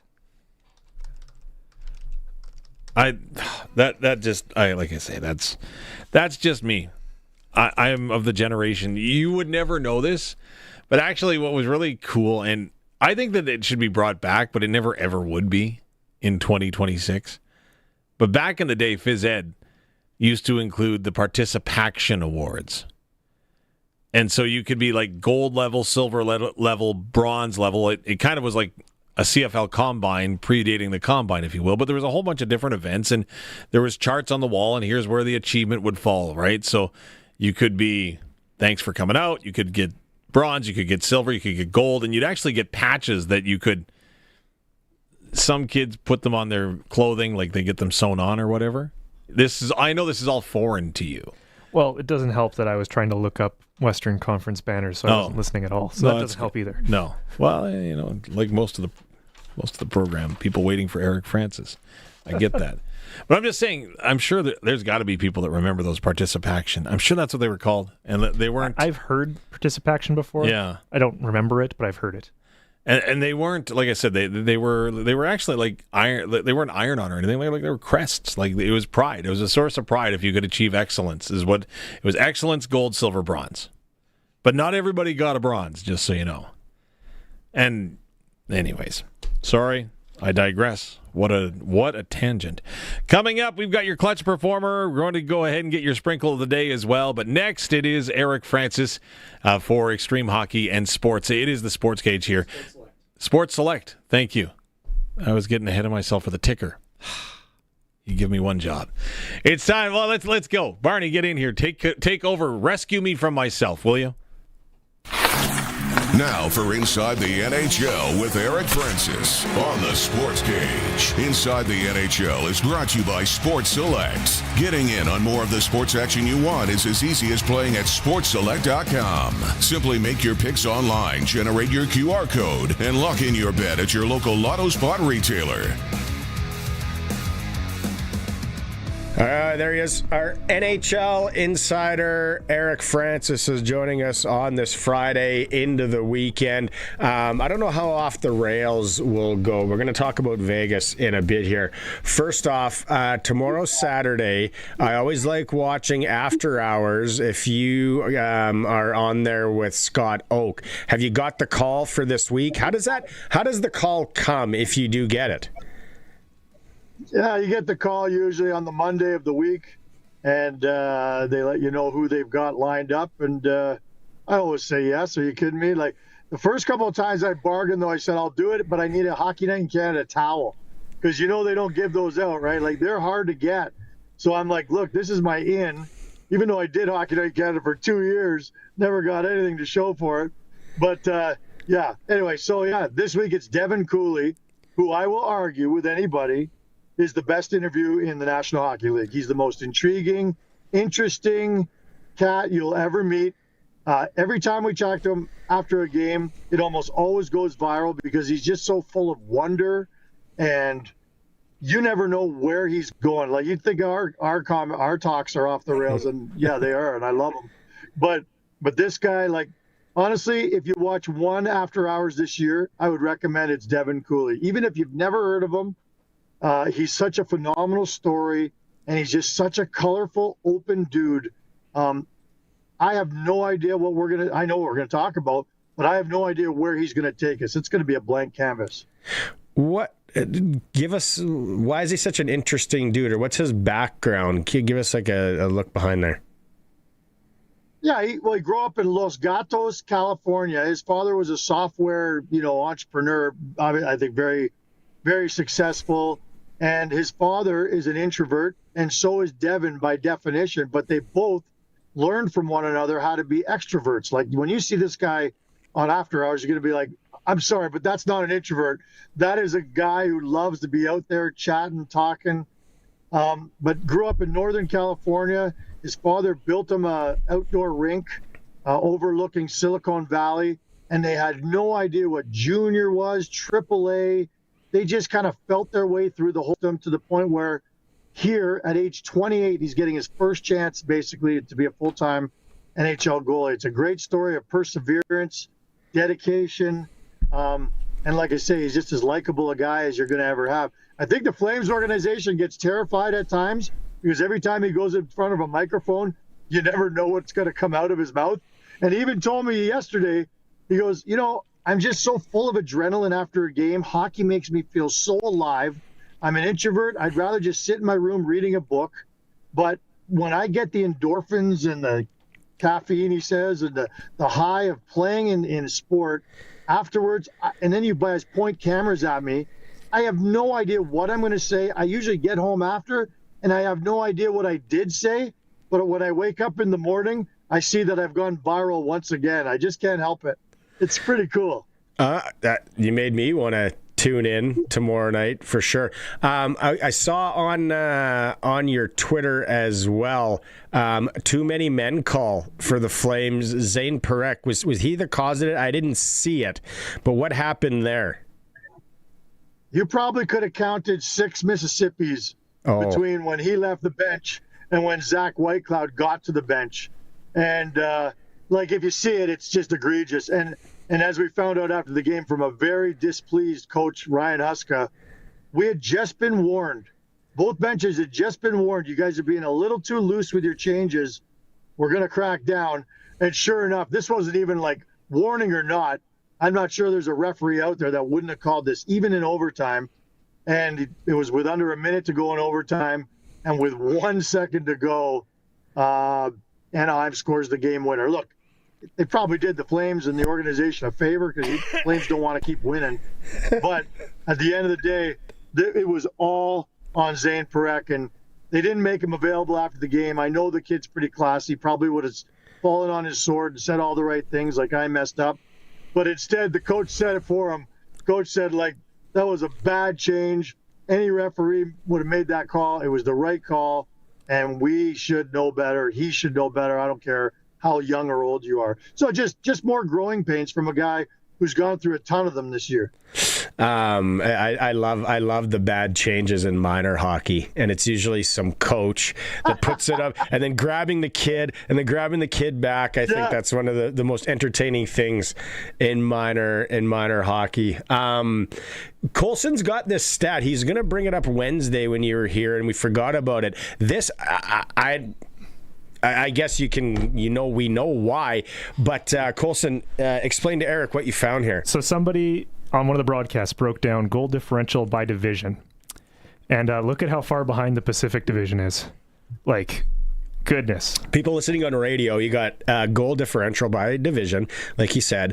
Atlantic plus 88, Central plus 31, Metro +3, and then the Pacific -122. And this is from Wednesday, so it's probably even worse now. Yeah, look, Connor McDavid made some headlines when he said it's a pillow fight right now in the Pacific Division. I'm actually interested to see if people throw pillows during the playoffs, instead of rats or whatever. but it's it's been awful. But I would be angry if I and I do hear the odd person say is like, what a joke the Pacific Division is. Yeah, for sure. This year it's been pretty shocking how suddenly bad it is. But I just want to remind everyone, last year the Calgary Flames set an NHL record, like a historic mark, with 96 points in the Pacific Division and didn't make the playoffs. So don't tell me that this is an epidemic or they need to reshuffle the divisions, because go ahead and reshuffle the divisions or try to change the playoff format. You're going to have a similar problem next year in a different division, and you just don't know where it's going to come next. I don't know about you, Barney, because we have never really talked about it, but like, there's a part of me that doesn't mind the 1 versus 8 or the 1 versus 16 scenarios in the playoffs. But when we think about it and crunch it down, look, these interdivisional playoff battles are what make rivalries for decades. And I think the NHL got it right when it went to this. All the biggest rivals, like, you can't tell me that the Flames played in the playoffs tomorrow and they played New Jersey, that would be building a great rivalry down the road. Like, you see them twice a year and you don't capitalize on it. I like the system. Don't change it one bit. What do you think? I don't like it, like, right out of the gate, just because you're going to lose a really good team early every year. But I don't know what the better way to go about it is. I don't think it's the 1 versus 16 thing. No, like, if you would change it all, like 1 versus 8, so at least you stay in your conference. Yeah. Playing against teams that your fans are familiar with, and there's already a bit of a hatred. So that would be a bit of a compromise for some people, but I like the way it is now. Imagine if they did go to 1 versus 16 and somehow, some way, Vancouver made the playoffs, and then their first round opponent was Miami, or was the Florida Panthers. Like, how would that be for a first round jaunt to go all the way? Or like Edmonton to Miami, the couple of years they've done it in the Stanley Cup. So yeah, I think the 1 versus 8 is the way to go about it. Hey, as a Calgary guy, I want to ask you about this. Interesting, and I know you're not super football guy, although you won an award and a touch football game at a Grey Cup, some sort of thing. What Dave Dickinson said, they need a new stadium, McMahon Stadium, in the next 5 to 7 years. I don't know if you've heard that, but then everything that there was talking about with the Stampede, and then they're redoing the park and maybe putting a new football stadium. Do you think a new football stadium in 5 to 7 years in Calgary is realistic? No, I don't. I mean, the only hope is that the Stampede decides to try and retrofit the main stadium there, where they do the chuck wagons and everything, into a football stadium. I can't fathom how that's possible, but I've seen reports that it's something they're looking at. There's no appetite for the Flames ownership group, which own the Stampeders, to spend a nickel on a new stadium or anything to do with the CFL. They are an afterthought. Their budget is tiny. They don't make money. Like, that is the lost leader for the Calgary Flames. They are stewards of a franchise that is not healthy. And so I can't see a scenario where they step up and say, yeah, we're willing to put in tens, if not hundreds of millions of dollars for a new football stadium. So you can play, 9 home games a year? It's just the economic model doesn't fit. I get it in cities where they don't have anything else, but not in Calgary. It's just not ever going to happen, I don't think. Oof. Yeah. Well, that makes it tough. I know, it's scary. Like, there was a dumpster fire, and I mean literally there was a fire in a dumpster outside of the McMahon Stadium about a month ago, and I thought, oh my God, look at Dickie go. He's trying to burn down his own stadium, so they're forced to build a new stadium. I haven't told Dickie my theory, but I can't vouch for his whereabouts on that night, I can tell you that. Oh, that's good. Okay, and then so next week in Vegas, and we're in Vegas, and some of the guys that we're going to be running with down there, some of our clients, we really like cover bands. It's like we like the Nashville thing where you tip, and then a band plays a song. And last year we went down some real rabbit holes. If we're throwing money in the old bucket at the front and requesting a song, what is your go-to for a cover band next week in Vegas? What are you going to request? Oh, just so I know. See, time and a place. Like if I'm in Nashville, I'm putting 20 in that bucket, and I'm either asking for chicken fried or I'm trying to stump them with a rap song. And I love trying to see these country guys trying to come up with a rap song for my $20. But in Vegas, like, I don't know, man. Like, I'm going to defer to you. I'll put the money in. You pick the song. How about that? Well, I'll buy the songs. You pick them. The one it was at Jason Aldean's bar. So there was a lot of country. And we started with country. And I think we started with George Strait, Oceanfront Property. Okay. And then, a few drinks in, and then we were getting a little cocky, I think. And then we gave him, and I said, this time challenge him when the guy walked up. Well, the lead singer of the band heard that. He heard that. So then he calls me out and says, "Oh, what do you want to challenge me with?" So then I'm on the spot now, full bar. And I'm like, Matchbox 20. Well, they go into 2 unreal Matchbox 20 songs. We keep going. And then did my mic turn off? No. Can you hear me? Yeah, you're good. And then another 20, and I said 3 Doors Down. So then he does Kryptonite, 3 Doors Down. Then the band takes a break, and then he does Here Without You acoustic. Oh, wow. Yeah, 90s rock is. I think this year I'll go Candlebox. Far Behind was the song from Candlebox from the 90s. That'll be we're going back to that bar, and I'm prepping. I will come armored with some real testers and some bangers that we can have A, some fun to, and B, test these guys. Yeah. I want you to just go off the chart. Just say, like, go Ace of Base or something. Go Wigfield Saturday night. See if they can do it. Oh, that's not bad. That's my world, buddy. That's my world. One day. How about the song "Move It, Move It"? I've got a great song about that band. I think I've told you that one before. Anyway, I'll come up with some doozies. Okay, and then I'm going to cross my fingers that come Tuesday or Wednesday next week, whenever my taste buds are back, so I can actually taste the libations. No, I read somewhere that tequila brings taste buds back. Yeah, that grows. It kills your brain, but it helps your taste buds. So the agave. Yeah, exactly. All right, travel safe. See you down there. Cheers. Yeah, we'll see you in Vegas. Love those words. NHL insider Eric Francis joining us here on the Sports Cage. It is for Sports Select and sportselect.com, where you can simply make your picks online now, generate a QR code, take that to the Lotto Spot retailer, and there you go. You got your ticket. Blue Jays opening day today. Got a lot of March Madness, NHL, so lots of stuff to play. Every bet is 100% legal. Must be 18 plus to play. When you're ready to play, bet on the original Sports Select and sportselect.com. It is a Sports Cage on 620 CKRM and streaming through our YouTube channel at sportscage.com.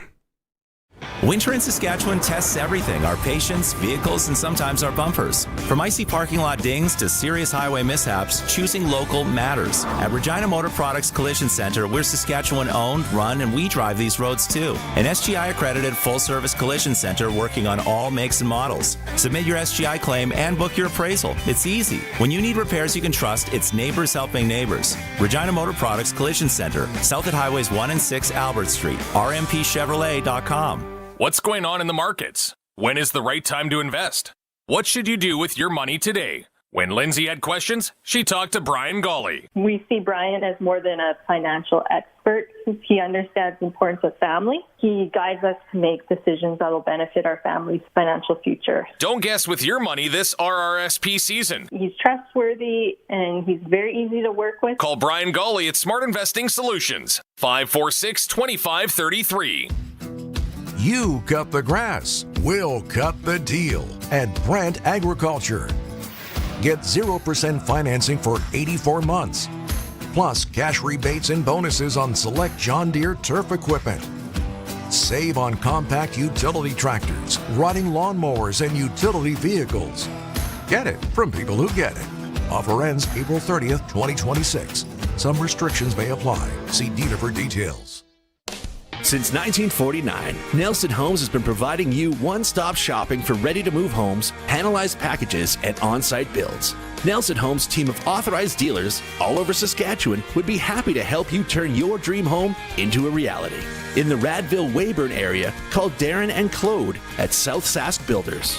Or call 1-800-661-6534 for more information. Nelson Homes, trusted quality and service since 1949. Hi, Sean here from the Rusty Shovel. We've moved to a brand new location on the East Vic Service Road. Bigger displays, more products, everything you need for your next outdoor project. Paving stone, artificial turf, sprinklers, you name it, we've got it. We'll help you plan it, price it, and load it. Or connect you with the right contractor. And we'll be showing off our products at the Spring Home Show. So come say hi. Visit therustyshovel.ca or come see us on the East Vic Service Road. Great projects start at the Shovel. The Rusty Shovel Landscape Shop. 2 green thumbs up. The Sportscage Clutch Performer for Keln Solar. Thinking about saving money by using solar power? Keln Solar is a local family company that can put solar panels on your home, business, or farm. KelnSolar.com. Okay, Clutch Performer. First off, I got a video sent to me yesterday from Raymore, Saskatchewan. The hockey season's done there. They didn't waste any time. They're ripping out all the boards and the stands. I don't have the video to send you, but it's like, wow. Clutch, getting things done quickly out in Raymore. Also, Clutch Performer, Tiger Woods insurance broker, whoever he buys his insurance from, he's been involved in another vehicle accident, a rollover, this time in Florida. Again? Like recently here? Today. Yeah. So this guy can't catch a break. Well, is he bad? Is Tiger a bad driver? Is that? Could be that. What was he driving? Did he go to at fault here? Well, yeah, it's in Florida. Do we really know who is at fault? There's pictures of it, and it looks like it's not like a freeway or anything, but Tiger's in another accident. I don't know if Tiger went to Guru Nanak driving school, in Regina, if they have those down in the States as well. But man, we have some bad drivers here. But Tiger Woods is a bad driver. Clutch Performer, Tiger Woods insurance adjuster. He's going to be at it again. Oh boy, today. I'll give you one here that's more in the game related. Iowa beat Nebraska, number 9 beating number 4 to get to the Elite 8. I don't know if that's their first time up there or not, but what I can tell you is the coach is livid because here I'll show you the clip of the final sequence where Iowa scores the go-ahead bucket. And then I'll explain in context afterwards. Okay. Marcus Lawrence, you put all that. Look at this pass. Oh my goodness. Fulguris. So for those who can't see, they basically just threw a 3/4 full court pass to a guy who was wide open, goes in, easy layup, right? Mm-hmm. Nebraska had 4 players on the floor. They were a guy short to lose the game. What? And they're down 3. So this is a minute left. You just got to get a stop, keep them to 2 or whatever, right? But they just went in so quick, and the final score was 77-71. Jeez. So what are we doing here, guys?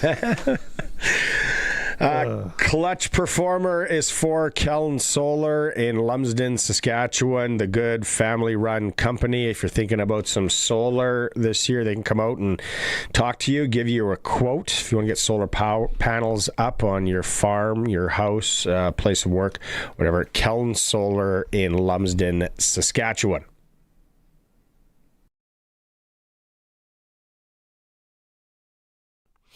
Sprinkle of the daytime. It's for Sports Select and sportselect.com, where you can simply make your picks online now. Generate a QR code, take that QR code to a Lotto Spot retailer.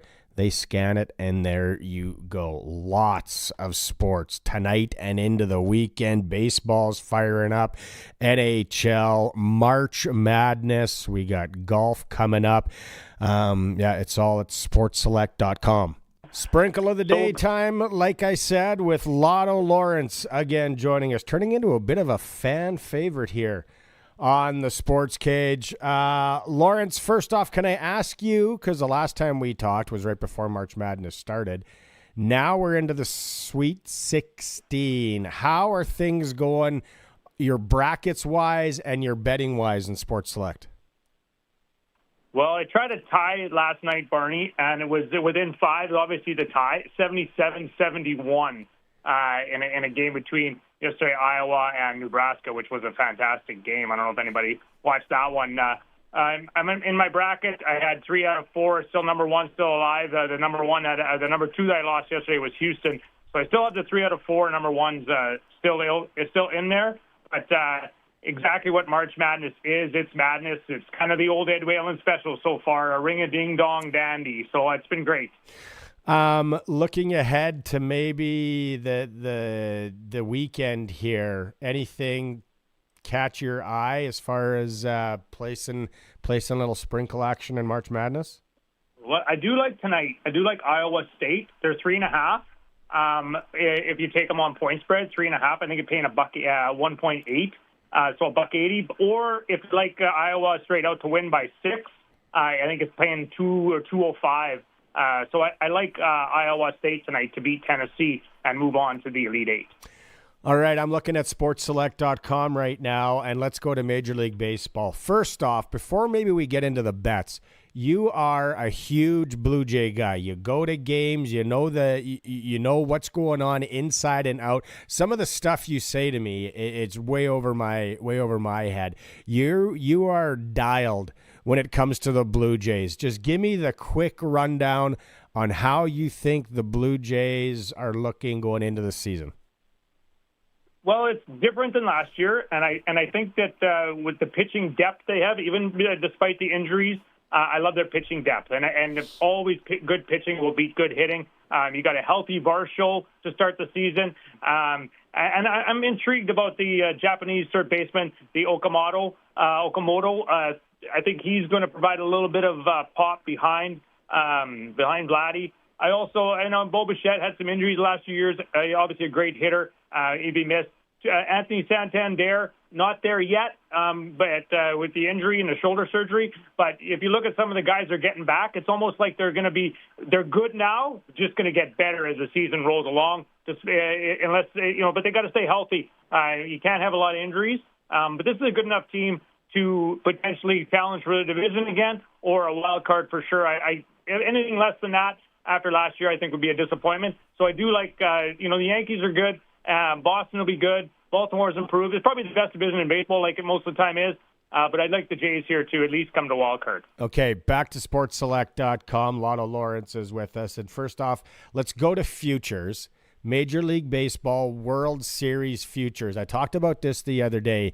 Now the Blue Jays are sitting at $13.50. So you can bet this at sportselect.com. The Dodgers are by far the favorites at $2.95, followed by the Yankees, the Mariners, the Mets, who spend a lot of money, and then the Blue Jays. Would you agree with all that, Lawrence, or where maybe do you see some value in a future bet for the World Series in 2026? Well, what I looked at so far for a future sort of World Series is 3 teams. And the Dodgers, I can't see anybody. They got better as the offseason.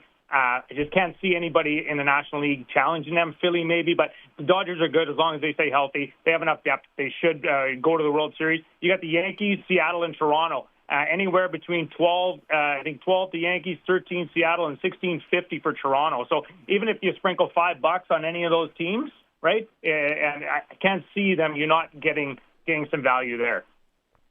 All right, and then the one thing I did want to put up, East Division winner. Yankees 270, the Blue Jays 340, Boston is 4, and the Orioles are 5. You can play so many futures at sportsselect.com. It's a lovely thing, especially for your baseball fans. Okay, opening day today, 5:07. First pitch is scheduled at home, renovated Rogers Center. Athletics Blue Jays. I'm looking at this bet. I don't play a lot of baseball bets. The World Series I did, Lawrence.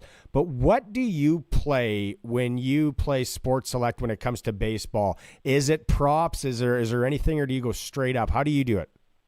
Okay, so there's different ones, especially early in the season, Barney. Good thing you brought this up because, the hitting is the timing, but the pitchers don't pitch more than about 80 pitches. They don't pitch 110 or 120 pitches. They don't pitch as long.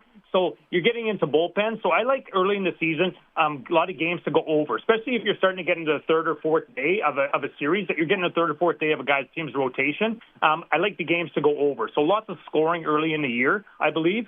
But also in Sports Select, if you're betting on, and I don't know if you know this, but a visitor and home, if you're in a tie, and like if it's a one game, it's considered a tie. So if you're a 3-2 or 4-3, it'd be a tie in Sports Select. A one run, you mean? One run, sorry, yes.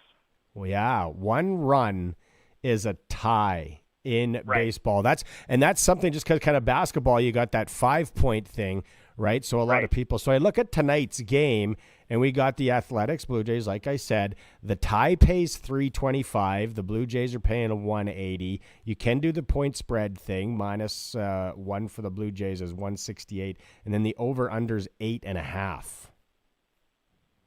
Right. Like I said, early in the season, I know your number one rotation here is Severino versus Gosman today. But both teams, good offenses. I believe that game goes over. It should be close. I imagine the game is going to be close. Probably a 6-4 kind of Blue Jay win. Tie is kind of questionable. What I do like, I don't know if we talked about this, Barney, at all, but your PWHL. Now, this is they're interesting there because there's such low over-unders. Like tonight, you got 3.5 Boston Fleet against Toronto Scepters. I've been trying sprinkle some ties in there because the games are so tight. 2-1, 2-0, 1-1, 2-1. Like, they're all low scoring. So there's a lot of ties and some value there. Oh, PWHL, Lawrence is telling us to look at sportsselect.com. The other thing that I just have the screen in front of me, Lawrence, and I had no idea. I definitely have never played this when it comes to Sports Select. NCAA playoff hockey. Mankota at Western Michigan, Bentley at Michigan, Cornell at Denver, Penn State, Gavin McKenna at Minnesota Duluth. So if a person wants to kind of just relax and watch some NCAA playoff hockey, you can sprinkle on that. Anything else that we're missing from you, Lotto Lawrence, as we chat today? Well, one more thing I wanted to touch on a little bit of hockey. Now, I went to the Oilers game last week against Tampa, and I was not impressed.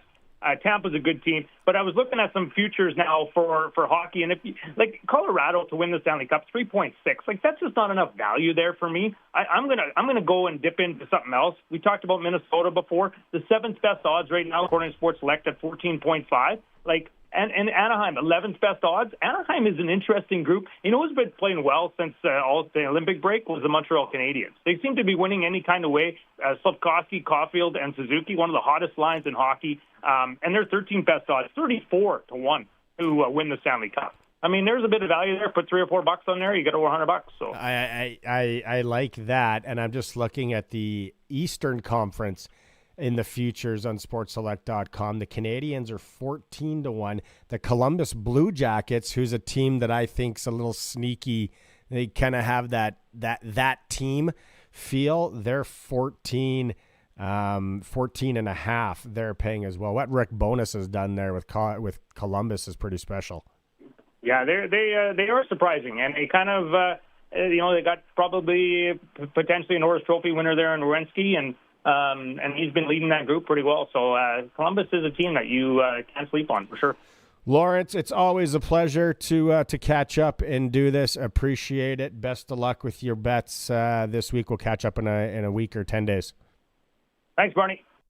Lotto Lawrence joining us for Sprinkle of the Day for Sports Select and sportselect.com. Go online, go check out those futures, and you can make your picks online. If it is a future, you hit generate code, and then you get a fancy QR code. Take that to the Lotto Spot retailer. They have a little unit there that can scan it.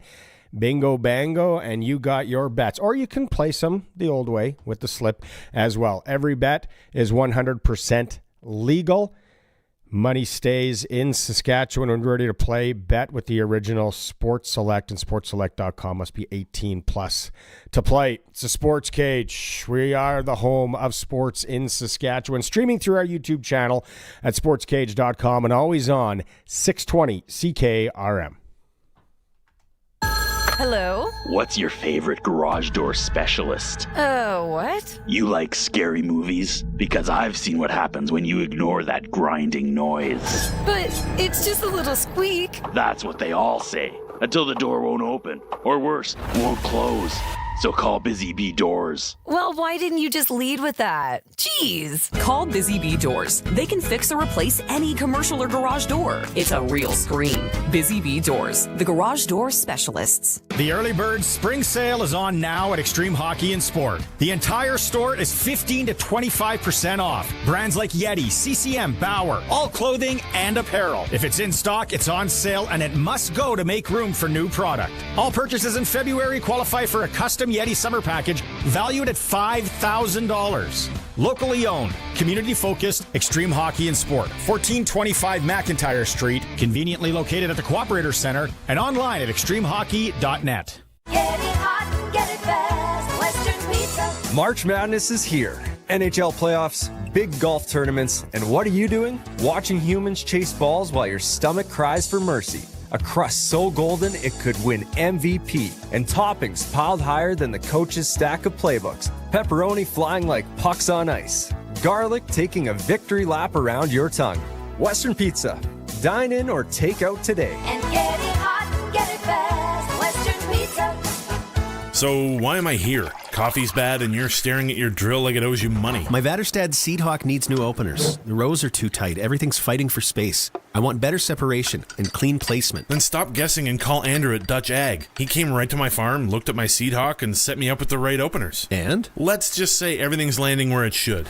Dutch openers for Vatterstad Seed Hawk. Precision that actually shows up in the field. Visit DutchOpeners.com. Dutch Agriculture. On farm for you. Since 1949, Nelson Homes has been providing you one-stop shopping for ready-to-move homes, panelized packages, and on-site builds. Nelson Homes' team of authorized dealers all over Saskatchewan would be happy to help you turn your dream home into a reality. In the Radville-Weyburn area, call Darren and Claude at South Sask Builders. Or call 1-800-661-6534 for more information. Nelson Homes, trusted quality and service since 1949. Out here in southern Saskatchewan, the sun shows up for work every day. Might as well make it earn its keep. That's where Keln Solar comes in. These folks travel all over the province helping people put solar on their homes, farms, and cabins. They're local guys, Sask-born, Sask-raised, and not going anywhere. Except, to your place. Now's the time to start planning for spring and summer 2026 bookings. Give Keln Solar a call and they'll come show you your best options. Keln Solar. They move the power so you don't have to. KelnSolar.com. It's time for the Sports Ticker, brought to you by Extreme Hockey and Sport is the home of the Price Match Guarantee. 1425 McIntyre Street, the Cooperator Center, Moose Jaw Temple Garden Center, and online at extremehockey.net. All right, Barney, take a break. Time to do some Sports updating. It is the Sportscage ticker brought to you by Extreme Hockey. Authorities say Tiger Woods showed signs of impairment and was arrested at the scene of a car crash in which he struck another vehicle and rolled his Land Rover. Martin County Sheriff said Woods and the person in the other vehicle were not injured in the crash. Woods was able to crawl out of the passenger side of his Land Rover. The crash occurred about 2 o'clock this afternoon, not far from where he lives. Not good news for Tiger Woods. The clutch performer, the insurance guy? It was Barney's idea, not mine. Okay. Just saying. I'm just saying. Also on the go today, Team Canada, that's Matt Dunstone. He opened up at the World Men's Curling Championship in Ogden, Utah. And his first game up against South Korea, steals 1 in 9, doesn't have to throw his last shot in 10, and defeats South Korea 5-2. They're 1-0, playing Italy tonight. Also on the ice tonight, of course, the Regina Pats and the Medicine Hat Tigers open up their best-of-7 first-round WHL playoff series. You'll hear the game here on 620 CKRM, starting at 6:30. Also in the dub tonight, Red Deer is taking on Prince Albert, and Saskatoon is at Edmonton. Of course, both of those are also game ones of the best-of-7. In the SJHL tonight, one single playoff game. That's the Melville Millionaires, home to the Yorkton Terriers. Yorkton leads the best-of-7, 2-1. In the Prairie Junior Hockey League, the Saskatoon Wesley's are taking on the Regina Capitals. That's the opener of their best-of-7 league final. While speaking of league finals, the Regina Pat Canadians and Moose Jaw Warriors play Game 4 of their best-of-5 tonight. The Pat Seas lead the set 2-1, looking to win back-to-back championships at the U18 boys level here in our province. Just a couple of games in the NHL. Detroit taking on Buffalo. The Rangers welcome Chicago. And it's opening night tonight for the Toronto Blue Jays. They take on the Athletics. First pitch just after 5 o'clock. So that's coming up shortly here as the pomp and circumstance is on currently at Rogers Center. Should mention CFL Combine continued. Good showing for Regina's Charlie Parks, a defensive lineman from the University of Saskatchewan Huskies. Ran the fastest 40 of all defensive linemen attending today's Combine, a 4.87 second time, so good on Charlie. You can see all the results from all of the Saskatchewan athletes at sportscage.com. And over in Moose Jaw, Hoopla is on. Lots of things to talk about there as all divisions have gotten going. In 5A girls play today, we can update the scoreboard for you. Currently, Swift Current has just defeated PA Carleton 68-53. Regina's Winston Knoll topped Estevan 88-59. Again, that's girls 5A action. In 4A action, Harvest City looking to defend their provincial championship, and they'll have an opportunity to do it tomorrow against Meadow Lake as Harvest City topped Harvest City topped Melville 58-30, and then Meadow Lake defeated Moose Jaw Central 61-49. That again in girls 4A play today. There's also 2A and 1A girls action on the go today. In boys 5A action over at Hoopla again happening in Moose Jaw earlier today. Prince Albert St. Mary's was able to top North Battleford 86-68, pardon me. La Boldis, wow, nail-biting win as they downed Saskatoon Walter Murray 77-74. Again, that in boys 5A games. In 4A contests today, North Battleford fell to Harvest City 73-69. Heartbreaker for North Battleford, but Harvest City, an amazing comeback. That from folks that were on the scene said it was just incredible to see the conclusion of that ball game. So 73-69, Harvest City wins. They will take on the winner of Moose Jaw Central and Humboldt in the boys 4A championship, again taking place in Moose Jaw this weekend. Lots to get to coming up after 5 o'clock. If you missed it, we will hear from Farhan Lalji. He's at the CFL Combine. He'll tell you firsthand what those Saskatchewan athletes were doing there and what it looked like in Edmonton. Also, we're going to head to Medicine Hat. Dante to Caria, the voice of your Regina Pats. The Pats are getting set to return to the postseason for the first time in a couple of seasons. They take on the Medicine Hat Tigers. And if you missed the conversation with Brad Haroff and Barney Shankaruk earlier this year, the goal was make the playoffs. Earlier this week, what stood out to me was we don't care about the David versus Goliath, the underdog thing. That doesn't matter to us. We're going to just show up, do our thing, and not feel sorry for ourselves. That's a very bold thing to say when your last 2 defeats from that team were like almost double digits. Like, I'm not coming at Coach Haroff because he knows a lot more about hockey than I ever have. He's forgotten more than I probably know. Yeah. But I'm still like, dang.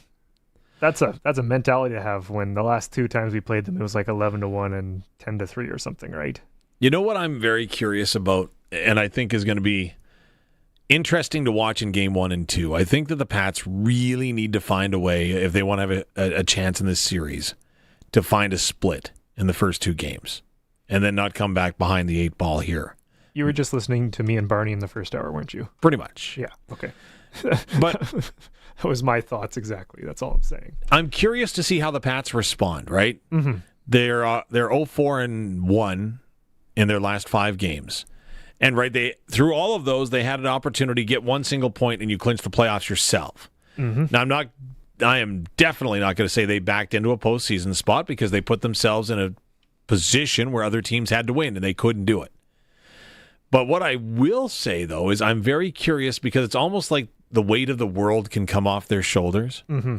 Because when you show up day 1 of training camp and say our goal is to make the playoffs, and then you're in such an epic race down the stretch that it comes down to every shot, every shift, you know what I mean? Yeah. So now it's almost like shackles come off.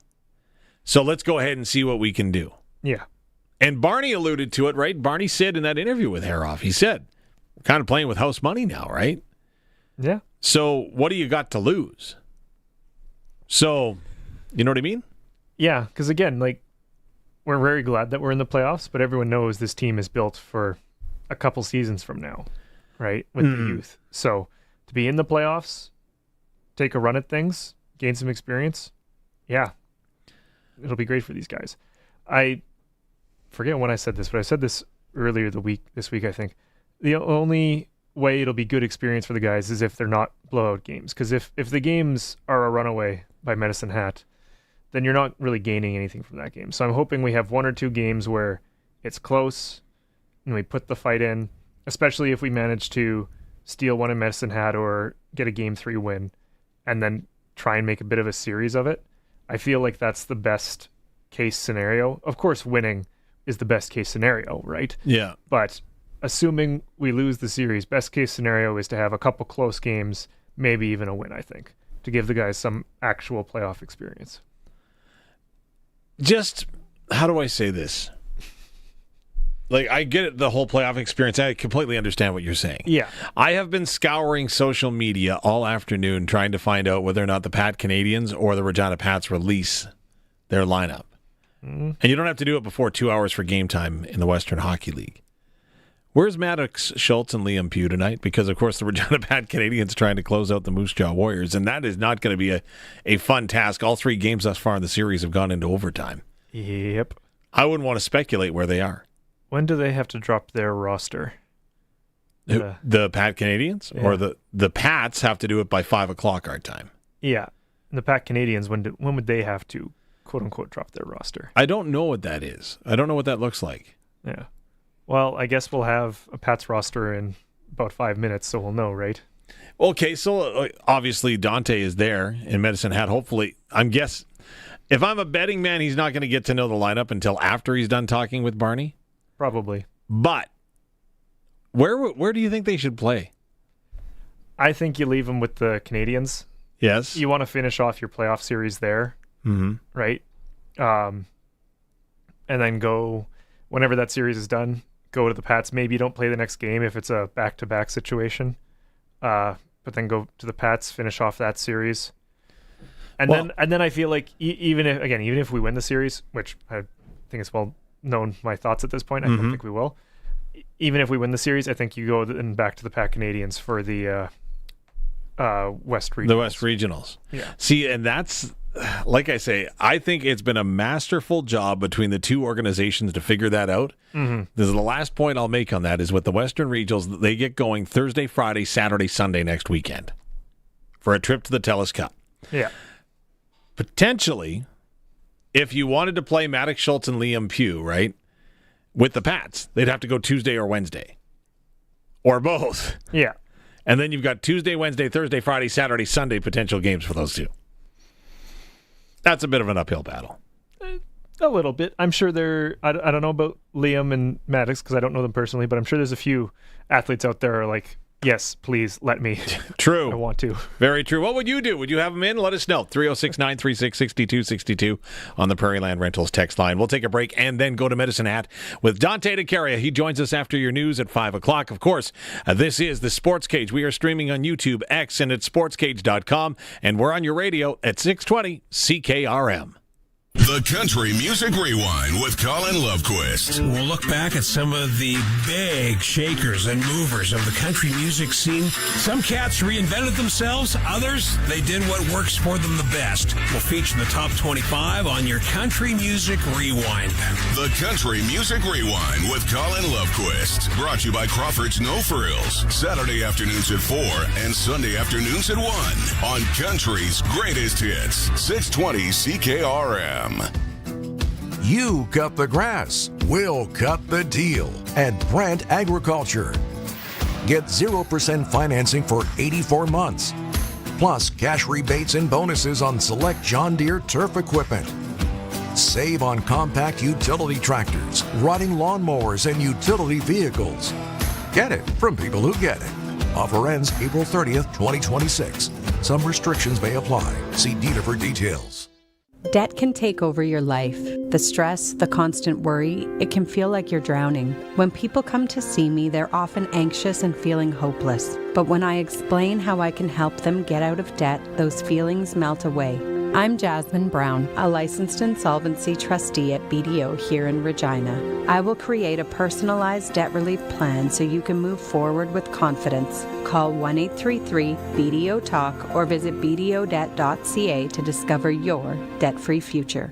Is Saskatchewan better off under Mark Carney? He still won't approve a pipeline or remove Trudeau's anti-development laws. Deficits are bigger than ever. Inflation is pushing grocery prices through the roof, and Carney refuses to repeal Liberal bail that sets criminals free. Conservatives are fighting to unblock our natural resources, get steelworkers their jobs back by approving pipelines, and make our communities safer. It's clear, only Conservative MPs are always on Saskatchewan's side. This message brought to you by Andrew Scheer, MP for Regina Capel. If you've got a Steelcraft garage door, you've got a door with parts manufactured and assembled right here in Canada. A door with better insulation and seal, plus a warranty you're probably never going to use. And if you don't have a Steelcraft garage door, you should get one. Don't just hang a door, install a Steelcraft. Turn curb appeal into curb envy. Steelcraft door, Steelcraft door, Steelcraft door. We offer more. Steel-craft.ca. The auction calendar is stacked at Ritchie Brothers this spring with 64 exciting unreserved auctions happening across Western Canada. Visit rbauction.com/agriculture to view a wide selection of used equipment from top brand manufacturers. You can also add items to your watch list, register for auctions, and bid online. You won't want to miss these great opportunities to get equipment you need. Head to rbauction.com/agriculture to register and be ready for the auctions. Hi, Sean here from the Rusty Shovel. We've moved to a brand new location on the East Vic Service Road. Bigger displays, more products, everything you need for your next outdoor project. Paving stone, artificial turf, sprinklers, you name it, we've got it. We'll help you plan it, price it, and load it, or connect you with the right contractor.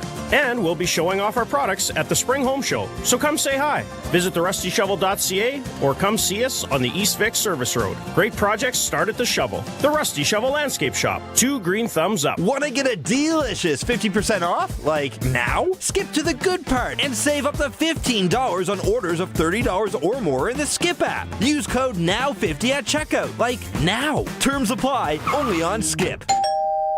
For an RTM home that doesn't look like an RTM home, check out Olympic RTMs. Built just minutes outside Regina, Olympic RTMs has modern, stylish new homes with clean lines that are ready to move within 6 months. Your new home is waiting for you at olympicrtm.ca. We are 620 CKRM, a Harvard media station. Streaming online at 620CKRM.com. Good evening, I'm Tanner Wallace Scribner from the SaskToday.ca newsroom with 620 CKRM News for Echo Sound in Fort Capel. Stay connected with a new cell phone from Echo Sound. Call 306-332-6711 and brought to you by Capital Automotive Group. Capital's 100K giveaway is back. See capital100k.ca for more information. New rules for dog owners in Regina are now in place after City Council approved amendments to its animal bylaw. Dogs must be kept on a leash in public spaces unless they are in a designated off-leash park. The bylaw also strengthens enforcement by requiring owners to provide identification when tickets are being considered. It shifts authority over dangerous animal cases to the courts, allowing a justice of the peace to issue interim orders. Animal welfare advocates say the changes will help prevent incidents from escalating. The city plans ongoing reviews of how the bylaw is working. Job seekers in Regina are struggling to secure employment. At a career fair earlier this week, attendees said they've submitted multiple applications with little success. Some are reconsidering career paths or questioning the value of education as they search for work. Stats Canada data shows the province lost 5,500 jobs in February, with unemployment rate rising to 5.6%. Employers says they're seeing more applicants and greater competition for positions. They advise job seekers to tailor resumes and pursue multiple opportunities. Families and advocates say the said program provides support they need, but it's also difficult to navigate with unclear rules, paperwork issues, and long delays. Parents describe challenges around getting accurate information and say people with disabilities often cannot complete the process alone. Some recipients report falling behind on bills or becoming unhoused because benefits do not keep up with the rising cost of living. Advocates in Saskatoon and other communities say more people with disabilities are living on the streets and relying on volunteers for food or shelter. While the government says benefit levels and services are improving, critics argue the changes are not enough to meet basic living expenses. About 300 students and apprentices are gathering in Regina for the 2026 Skills Canada Saskatchewan Provincial Competition. The event, held at campus Regina Public and Saskatchewan Polytechnic, features over 40 skill areas ranging from auto body repair to graphic design. Winners may even earn a spot in the national competition in Toronto this spring. Organizers say the event showcases the next generation of trades and technology workers at a time when Saskatchewan has nearly 7,800 registered apprentices.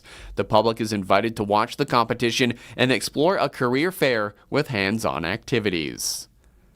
That's 620 CKRM News. Read more stories from around your community and around the province at sastoday.ca and 620CKRM.com. Picture this. You sit down to watch TV and suddenly your screen freezes harder than a triple axle. If you're ready for a smoother routine, Echo Sound, your SaskTel authorized dealer, has a better idea. Max TV Stream. More streaming, less buffering. A performance that actually sticks the landing. And while you're at it, glide into fast SaskTel internet and cell phone packages that are balanced, reliable, and make sense for your household. Smart entertainment, smart connectivity. Echo Sound, your SaskTel authorized dealer in Fort Qu'Appelle. EchoSound.ca. Capital's 100K giveaway is back for 2026. The Capital Automotive Group is giving away $100,000 in cash and prizes with no strings attached. We're proud to be part of communities across Western Canada, and we know it's those communities that allow us to exist. So every once in a while, once a year to be exact, we're going to say thanks by giving away $100,000 in cash and prizes. To learn more and enter to win, check out capital100k.ca. Capital's 100K giveaway. Do not miss it. Weather brought to you by Next Gen Coatings. Spray coatings for truck bed liners, rocker panels, and more. Same company, new name, 1865 McCarra Street in Regina. Surface high pressure will make for quiet weather as we step into the weekend, but we'll start to see some heavier cloud rolling in by Sunday. And with that will come some milder temperatures. That system is a weak trough of low pressure and will be followed by a more organized storm rolling out of far southern BC and tracking to our south early next week. That'll bring accumulating snow starting early Monday. Mainly clear tonight. We're down to -5. Light east to southeast winds, partly to mostly sunny. Tomorrow's temperatures up to +5. Light east to northeast winds, chance of precipitation 10% or less. Partly cloudy, -5 Saturday night. Light northwest winds. It'll be partly to mostly cloudy on Sunday now with highs near 0. North to northwest winds at 10 to 20. Snow likely on Monday with a high of -2. Snow will continue Monday night. Snow showers will linger into early Tuesday, then cloudy skies, slightly cooler with a high of -3. With your 620 CKRM Precision Weather Forecast, I'm meteorologist Russ Murley. For over 40 years, you've known them as Regina's trusted vehicle protection specialists. Now they're introducing the next gen of coatings. New name, new level of protection. They're now Next Gen Coatings. 3 generations of their family have served your family, and that hasn't changed. Same owners, same commitment, ready for the next gen of truck beds, rocker panels, trailers, bumpers, and running boards. The company hasn't changed, just the name. Next Gen Coatings. 1865 McCarra Street. The next gen starts now.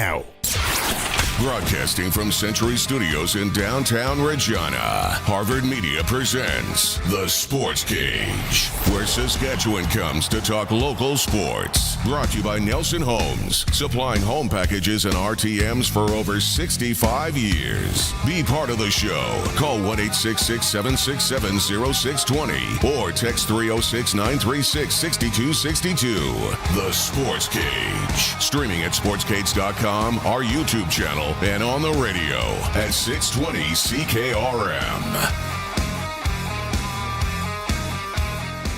Welcome back to the Sports Cage. Last hour on this Friday.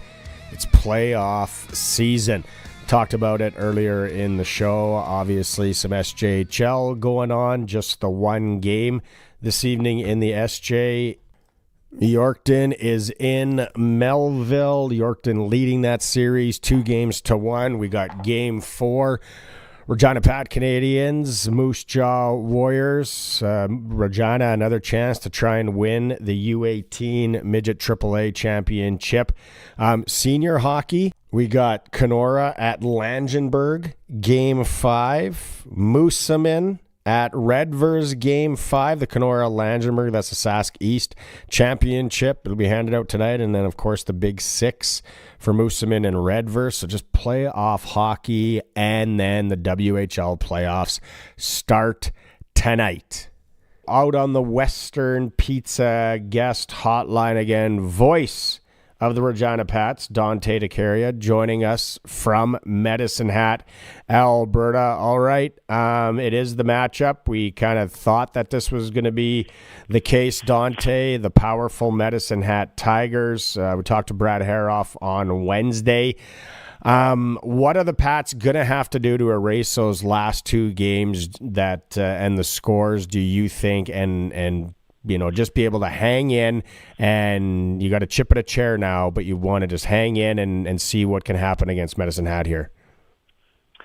Yeah, it's a good question, Barney. I mean, we just left morning skate, and, from some of the interviews that I did with the players that will air on tonight's broadcast, just from talking to the coaches, their mentality is to try to capitalize on the mistakes that the Tigers could potentially make.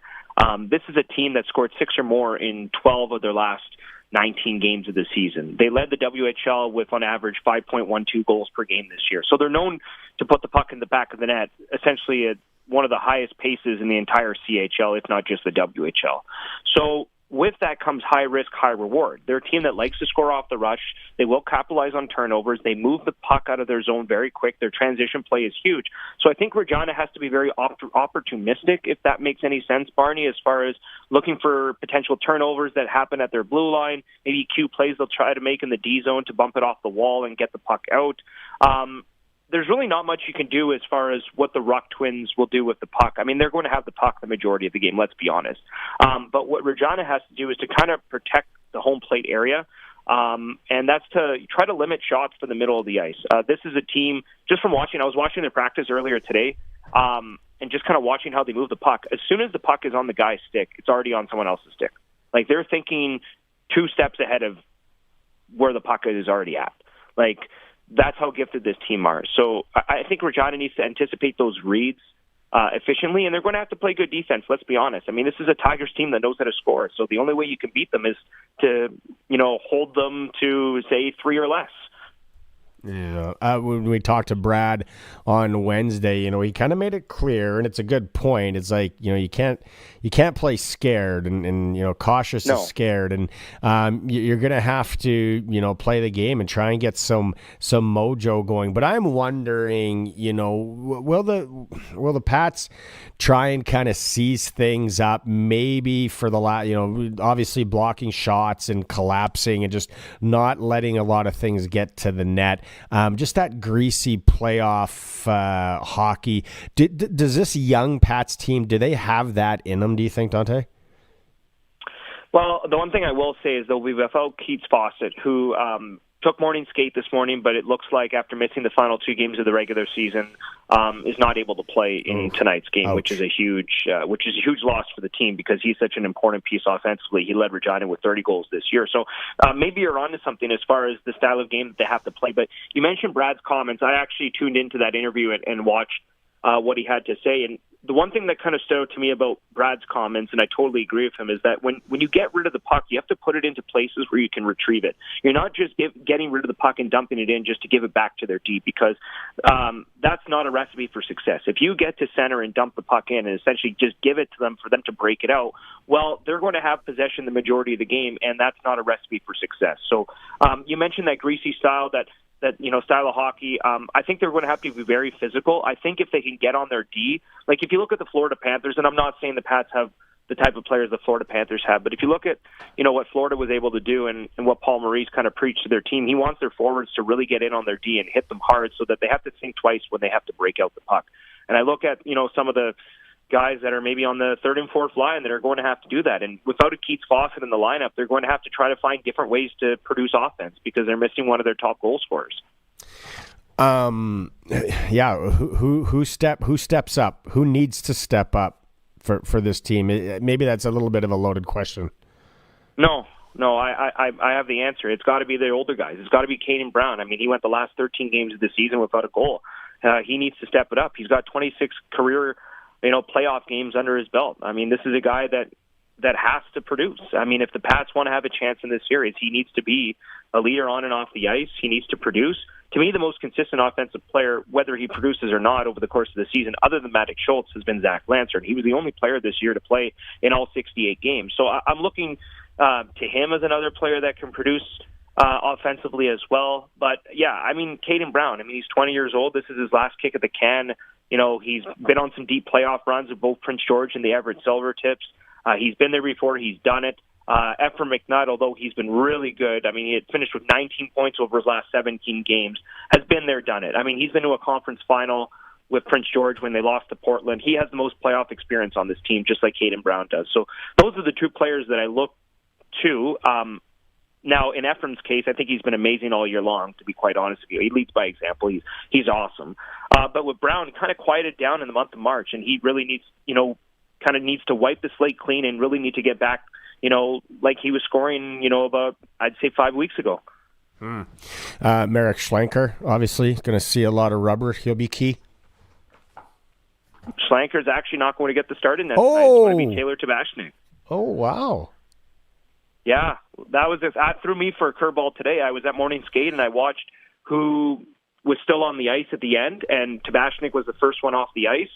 And Schlenker and Drake Mooney, one of the Black Aces, were taking shots in practice. So the all signs point towards, based off what I saw at morning skate this morning, Barney, is Taylor Tabashnik getting the start. That is interesting. Maddox Schultz and Liam Pugh didn't make the trip there with the Pat Canadians?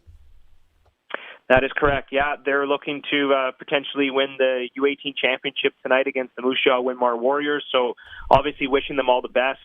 Just from talking to Liam and Maddox earlier in the week, they're highly motivated. And I listened to Brad's comments with you guys, earlier in the week on Wednesday when he did an interview. And I noticed that he also said, their focus is to win a championship with the Pat Canadians. And just from talking to them before we left, they're highly motivated and they want to get the job done. And they're looking forward to, potentially playing games 3 and 4 with the Pats. I don't know if they'll have the opportunity to play game 2. That's kind of a quick turnaround for them, but expect them, if the Pat Canadians are able to win tonight, to be in the lineup for games 3 and 4 at the Brandt Center, although I guess Western Regional start on Thursday as well, so that kind of throws a little bit of a wrench into things too. Yeah, it could be definitely a busy stretch for them. I asked Les Lazaruk this question earlier in the show. How many years have you been? Have you been calling WHL hockey now, Dante? This is my 5th season, so I've essentially completed 5 regular seasons with the Pats. Okay, Willie Desjardins. As a general manager, head coach, Les has been obviously over 30 years in the league. Les thinks he could be for sure top 5, maybe top 3 all time in the Western Hockey League as far as doing the head coach, general manager position. Would you agree? Because what Willie's done there and having this team back to where they are again this year is something special for sure. Well, I look at my first season in the league with the Regina Pats. That was 21-22, and they won just 11 games. And the co-op place was kind of like a library. In fact, like I remember, those first couple of years that I was here with the Regina Pats when Bedard was a part of the team, I remember going to co-op place, and it wasn't a fun game to call. It wasn't a fun rink to call games in. Like, it wasn't a game that I looked forward to being a part of because, A, the Tigers weren't very good, and B, it was a library. There was no atmosphere at Co-op Place. Well, we're expected to have a sellout here at Co-op Place, and it's just so cool to see the community of Medicine Hat really support this team. In fact, me and a couple of the players were at Starbucks, and there were guys that had Tigers flags on their cars and walking around with Tigers jerseys, and people were even sitting down and talking about tonight's playoff game. So Willie Desjardins has a lot to do with that because he turned around this program after coming back from the NHL, and it took a little bit of time because if you look back to the 2019-20 season, they had Cole Sillinger, and then he went straight to the NHL, and they never had an opportunity to replenish their cupboards with potentially trading him away, and they had a really tough season finishing with just 11 wins. And then the year after, in 22-23, they really started to build towards a championship that they won in 24 and 25. And you look at his time in the NHL where he went, from Medicine Hat to coach the Vancouver Canucks with the Sedin twins, and now he has the Ruck twins. But if you look back to earlier with the Medicine Hat Tigers, I mean, he almost went back. He won in 2007. He won in 2003, 2004, I believe. So he already has 3 WHL championships and a handful of Memorial Cup appearances under his belt. So you're right. Les Lazaruk is totally correct. I mean, what other head coach and GM has been able to do both of those things? Yeah, it's unreal. Okay, and lastly, Dante, I just want to ask you around the league, what first-round playoff matchup intrigues you the most? To me, it's probably Brandon and Calgary in the Eastern Conference, to be quite honest with you. Brandon finished with 40 wins. Calgary finished with 38, so they're pretty close. Calgary had more extra time losses, which is why they finished just ahead of Brandon in the Eastern Conference standing. So that's kind of the most intriguing matchup in the Eastern Conference. It could go either way. I do think Edmonton defeats Saskatoon, although you never know. Saskatoon has really had some trouble scoring goals this year. Edmonton's a little bit more of a complete team. And then in the West, a matchup that really intrigues me, to be honest, is Kelowna Kamloops. I know Kelowna's hosting the Memorial Cup this year, but Kamloops is a really sneaky good team, and you just never know. And I know this could be kind of an underdog story, but the Portland Winterhawks against the Everett Silvertips, I mean, Portland was the underdog all playoffs long last year and the year before when they went to the league final against Moose Jaw, and that Portland team is pretty good. They've upset Everett before. They upset Everett last year in the playoffs. They went all the way to the conference final before losing to Spokane. So I think those are a couple of series that I'm kind of intrigued about. All right, Dante. Good one today. Have a great call tonight, and let's see how things shape up for the Pats in Medicine Hat. Appreciate your time. All right. Thanks, Marty. Thanks for having me. Playoffs are here in the Western Hockey League. You can hear the game right here on 620 CKRM, starting with the pregame show at 6:30, puck drop at 7 p.m. The Regina Pats, Medicine Hat Tiger. Wouldn't it be something, though? Said it earlier. I know it's probably chances are slim, but wouldn't it be something to knock off this giant in the Medicine Hat Tigers? It's interesting. Playoff hockey. It's awesome time. Pat's back at home next week under the orange top. It is the Sports Cage. We're on the home of the Regina Pats, 620 CKRM. Listen weekdays at noon for Sask Today on CKRM with your host, Ryan Young, offering the most extensive agricultural news coverage with precision weather meteorologists in an industry that moves fast. Stay updated with the latest, most reliable information in ag news, crisis and trends, all in one place. Available anytime at saskagtoday.com. Sask Today, your trusted source for all things agriculture. Sponsored by Affinity Credit Union on 620 CKRM. back to our regular spot, Pump Jacks Cathedral. You know, I thought Pump Jacks was a kind of boot polish till last month. What are you getting? Kerwin's crispy ribs and a cold pint of local craft. Crispy, meaty, beautiful. You had me a meaty. Plus, we got live music on the weekends, big screens. This place is basically my second marriage. And way cheaper than the first. On the corner of Albert and 13th, Pub Jack's Cathedral Saloon and Steakhouse. Come early, stay late. The place where friends meet. When it comes to your financial future, do you know where you're headed or what happens when you retire? That's where Chad Reach, Senior Wealth Advisor, and the team at GP Financial Services and Oviso Wealth come in. They offer independent, local advice, smart client-focused planning for every stage of life. Visit gpfinancial.ca. Your family, your plan. With Chad Reach, 306-584-2755. Mutual funds and other securities are offered through Oviso Wealth, a division of Oviso Financial Inc. You cut the grass, we'll cut the deal at Brant Agriculture. Get 0% financing for 84 months, plus cash rebates and bonuses on select John Deere turf equipment. Save on compact utility tractors, riding lawnmowers, and utility vehicles. Get it from people who get it. Offer ends April 30th, 2026. Some restrictions may apply. See dealer for details. Since 1949, Nelson Homes has been providing you one-stop shopping for ready-to-move homes, panelized packages, and on-site builds. Nelson Homes' team of authorized dealers all over Saskatchewan would be happy to help you turn your dream home into a reality. In the Radville-Weyburn area, call Darren and Claude at South Sask Builders. Or call 1-800-661-6534 for more information. Nelson Homes, trusted quality and service since 1949. It's time for the Sports Ticker, brought to you by Steelcraft Doors Regina, made in Western Canada for Western Canadians. All right. Well, there you heard it. Liam Pugh, Maddox Schultz not going to be in the lineup for the Regina Pats tonight as they open up their best of 7 Eastern Conference WHL playoff series. So no Pugh, no Schultz. Game time is 7 o'clock. You'll hear it here on 620 CKRM starting at 6:30. Also in the dub tonight, Red Deer takes on Prince Albert. Saskatoon is playing the Edmonton Oil Kings. Trumping all of that, though, today is Tiger Woods. And boy, he's in trouble again, as authorities say he showed signs of impairment and was arrested at the scene of a car crash in which he struck another vehicle and rolled his Land Rover. A sheriff on the scene says that Woods and the person in the other vehicle were not injured in the crash on Friday. Woods was able to crawl out of the passenger side of his Land Rover. The crash occurred just after 2 o'clock this afternoon, local time, and not far from where Tiger Woods calls home. Apparently, he did test negative at the scene as far as impairment went, but he would not provide a sample at the station, so that's why he is in a touch of trouble. We'll continue to monitor that for you here on the Sports Cage. Also, monitoring what's happening on the Pebbled Ice today. Big start for Canada's Matt Dunstone at the World Men's Curling Championship in Ogden, Utah. They took on Caria today and really turned the game around with a deuce in 8, stole one in 9, and then coasted to a 5-2 win over the South Koreans. They're back on the ice tonight at 7 o'clock when they will take on Italy. All right, back to hockey. And the Saskatchewan Junior Hockey League playoffs continue tonight. Yorkton is in Melville. Boy, this is going to be a must-win, if you will, for the Millionaires. If you heard yesterday's SJHL report with Benny Walchuk, if not, go to sportscage.com to do just that. But Benny was talking, this is a must-win game for the Millionaires.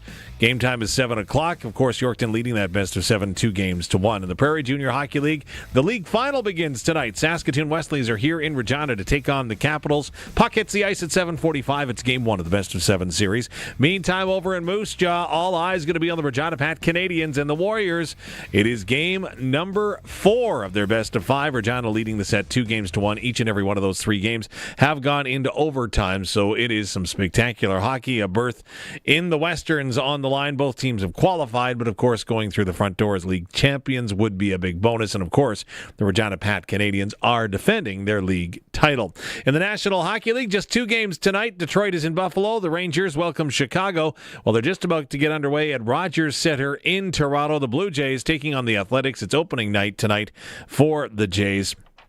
First pitch is coming up momentarily. The CFL Combine is on in Edmonton. 4 Saskatchewan athletes are taking part from the University of Saskatchewan. You've got defensive lineman Charlie Parks, and offensive lineman Jack Warwick. From the University of Regina Rams, offensive lineman Ethan Graham and defensive back Carson Sombach. Charlie Parks tested well. The Regina native was the best time in the 40 for a defensive lineman at 4.87 seconds. Also was number 2 in the 3-cone at 7.30. He put up 15 in the bench press, and his vertical was just over 30, which was tied for 6th. So good numbers from Charlie Parks there. You can see all 4 of their results at Sportscage.com. And over in Moose Jaw, not just hockey tonight, they're talking basketball. And of course, Hoopla is on. We'll begin with the 5A boys, the latest that we have from there and their scores. First, can tell you that earlier today, PA St. Mary defeated North Battleford 86-68. Well, the Regina Laboldis, boy, I tell you, what a sneaky win they pulled off with a 77-74 victory over Walter Murray from Saskatoon. Holy Cross is going to get going against Regina Miller in just over an hour from now. PA Carleton takes on the Sheldon Williams Spartans. That is later on, a tip-off of 7:45 anticipated for that one.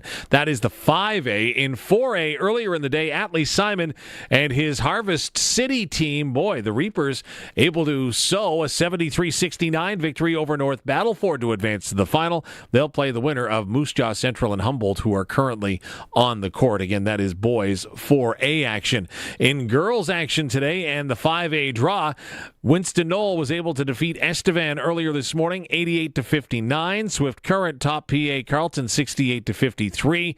Getting underway in about an hour is Regina's Laboldis taking on Saskatoon's Holy Cross. Then Regina's Miller plays Walter Murray. That game tips off tonight at 7:45 in girls 5A hoopla action. 4A action, Harvest City have an opportunity to go ahead and try to defend their title. They were big winners this afternoon. It was a tough-fought win, 58-30 over Melville. The score may not indicate it, but they did get the job done and advanced to the final. Alexis Gall led the way in scoring with 13 points. Kaylin Clive had 10-17 for Victoria Bay for Harvest City, and again in their victory over Melville. They will play the winner of Meadow Lake and Moose Jaw Central in the final. Just in on that one, Meadow Lake defeats Moose Jaw Central 61-45, meaning that at Peacock tomorrow, Meadow Lake takes on Harvest City.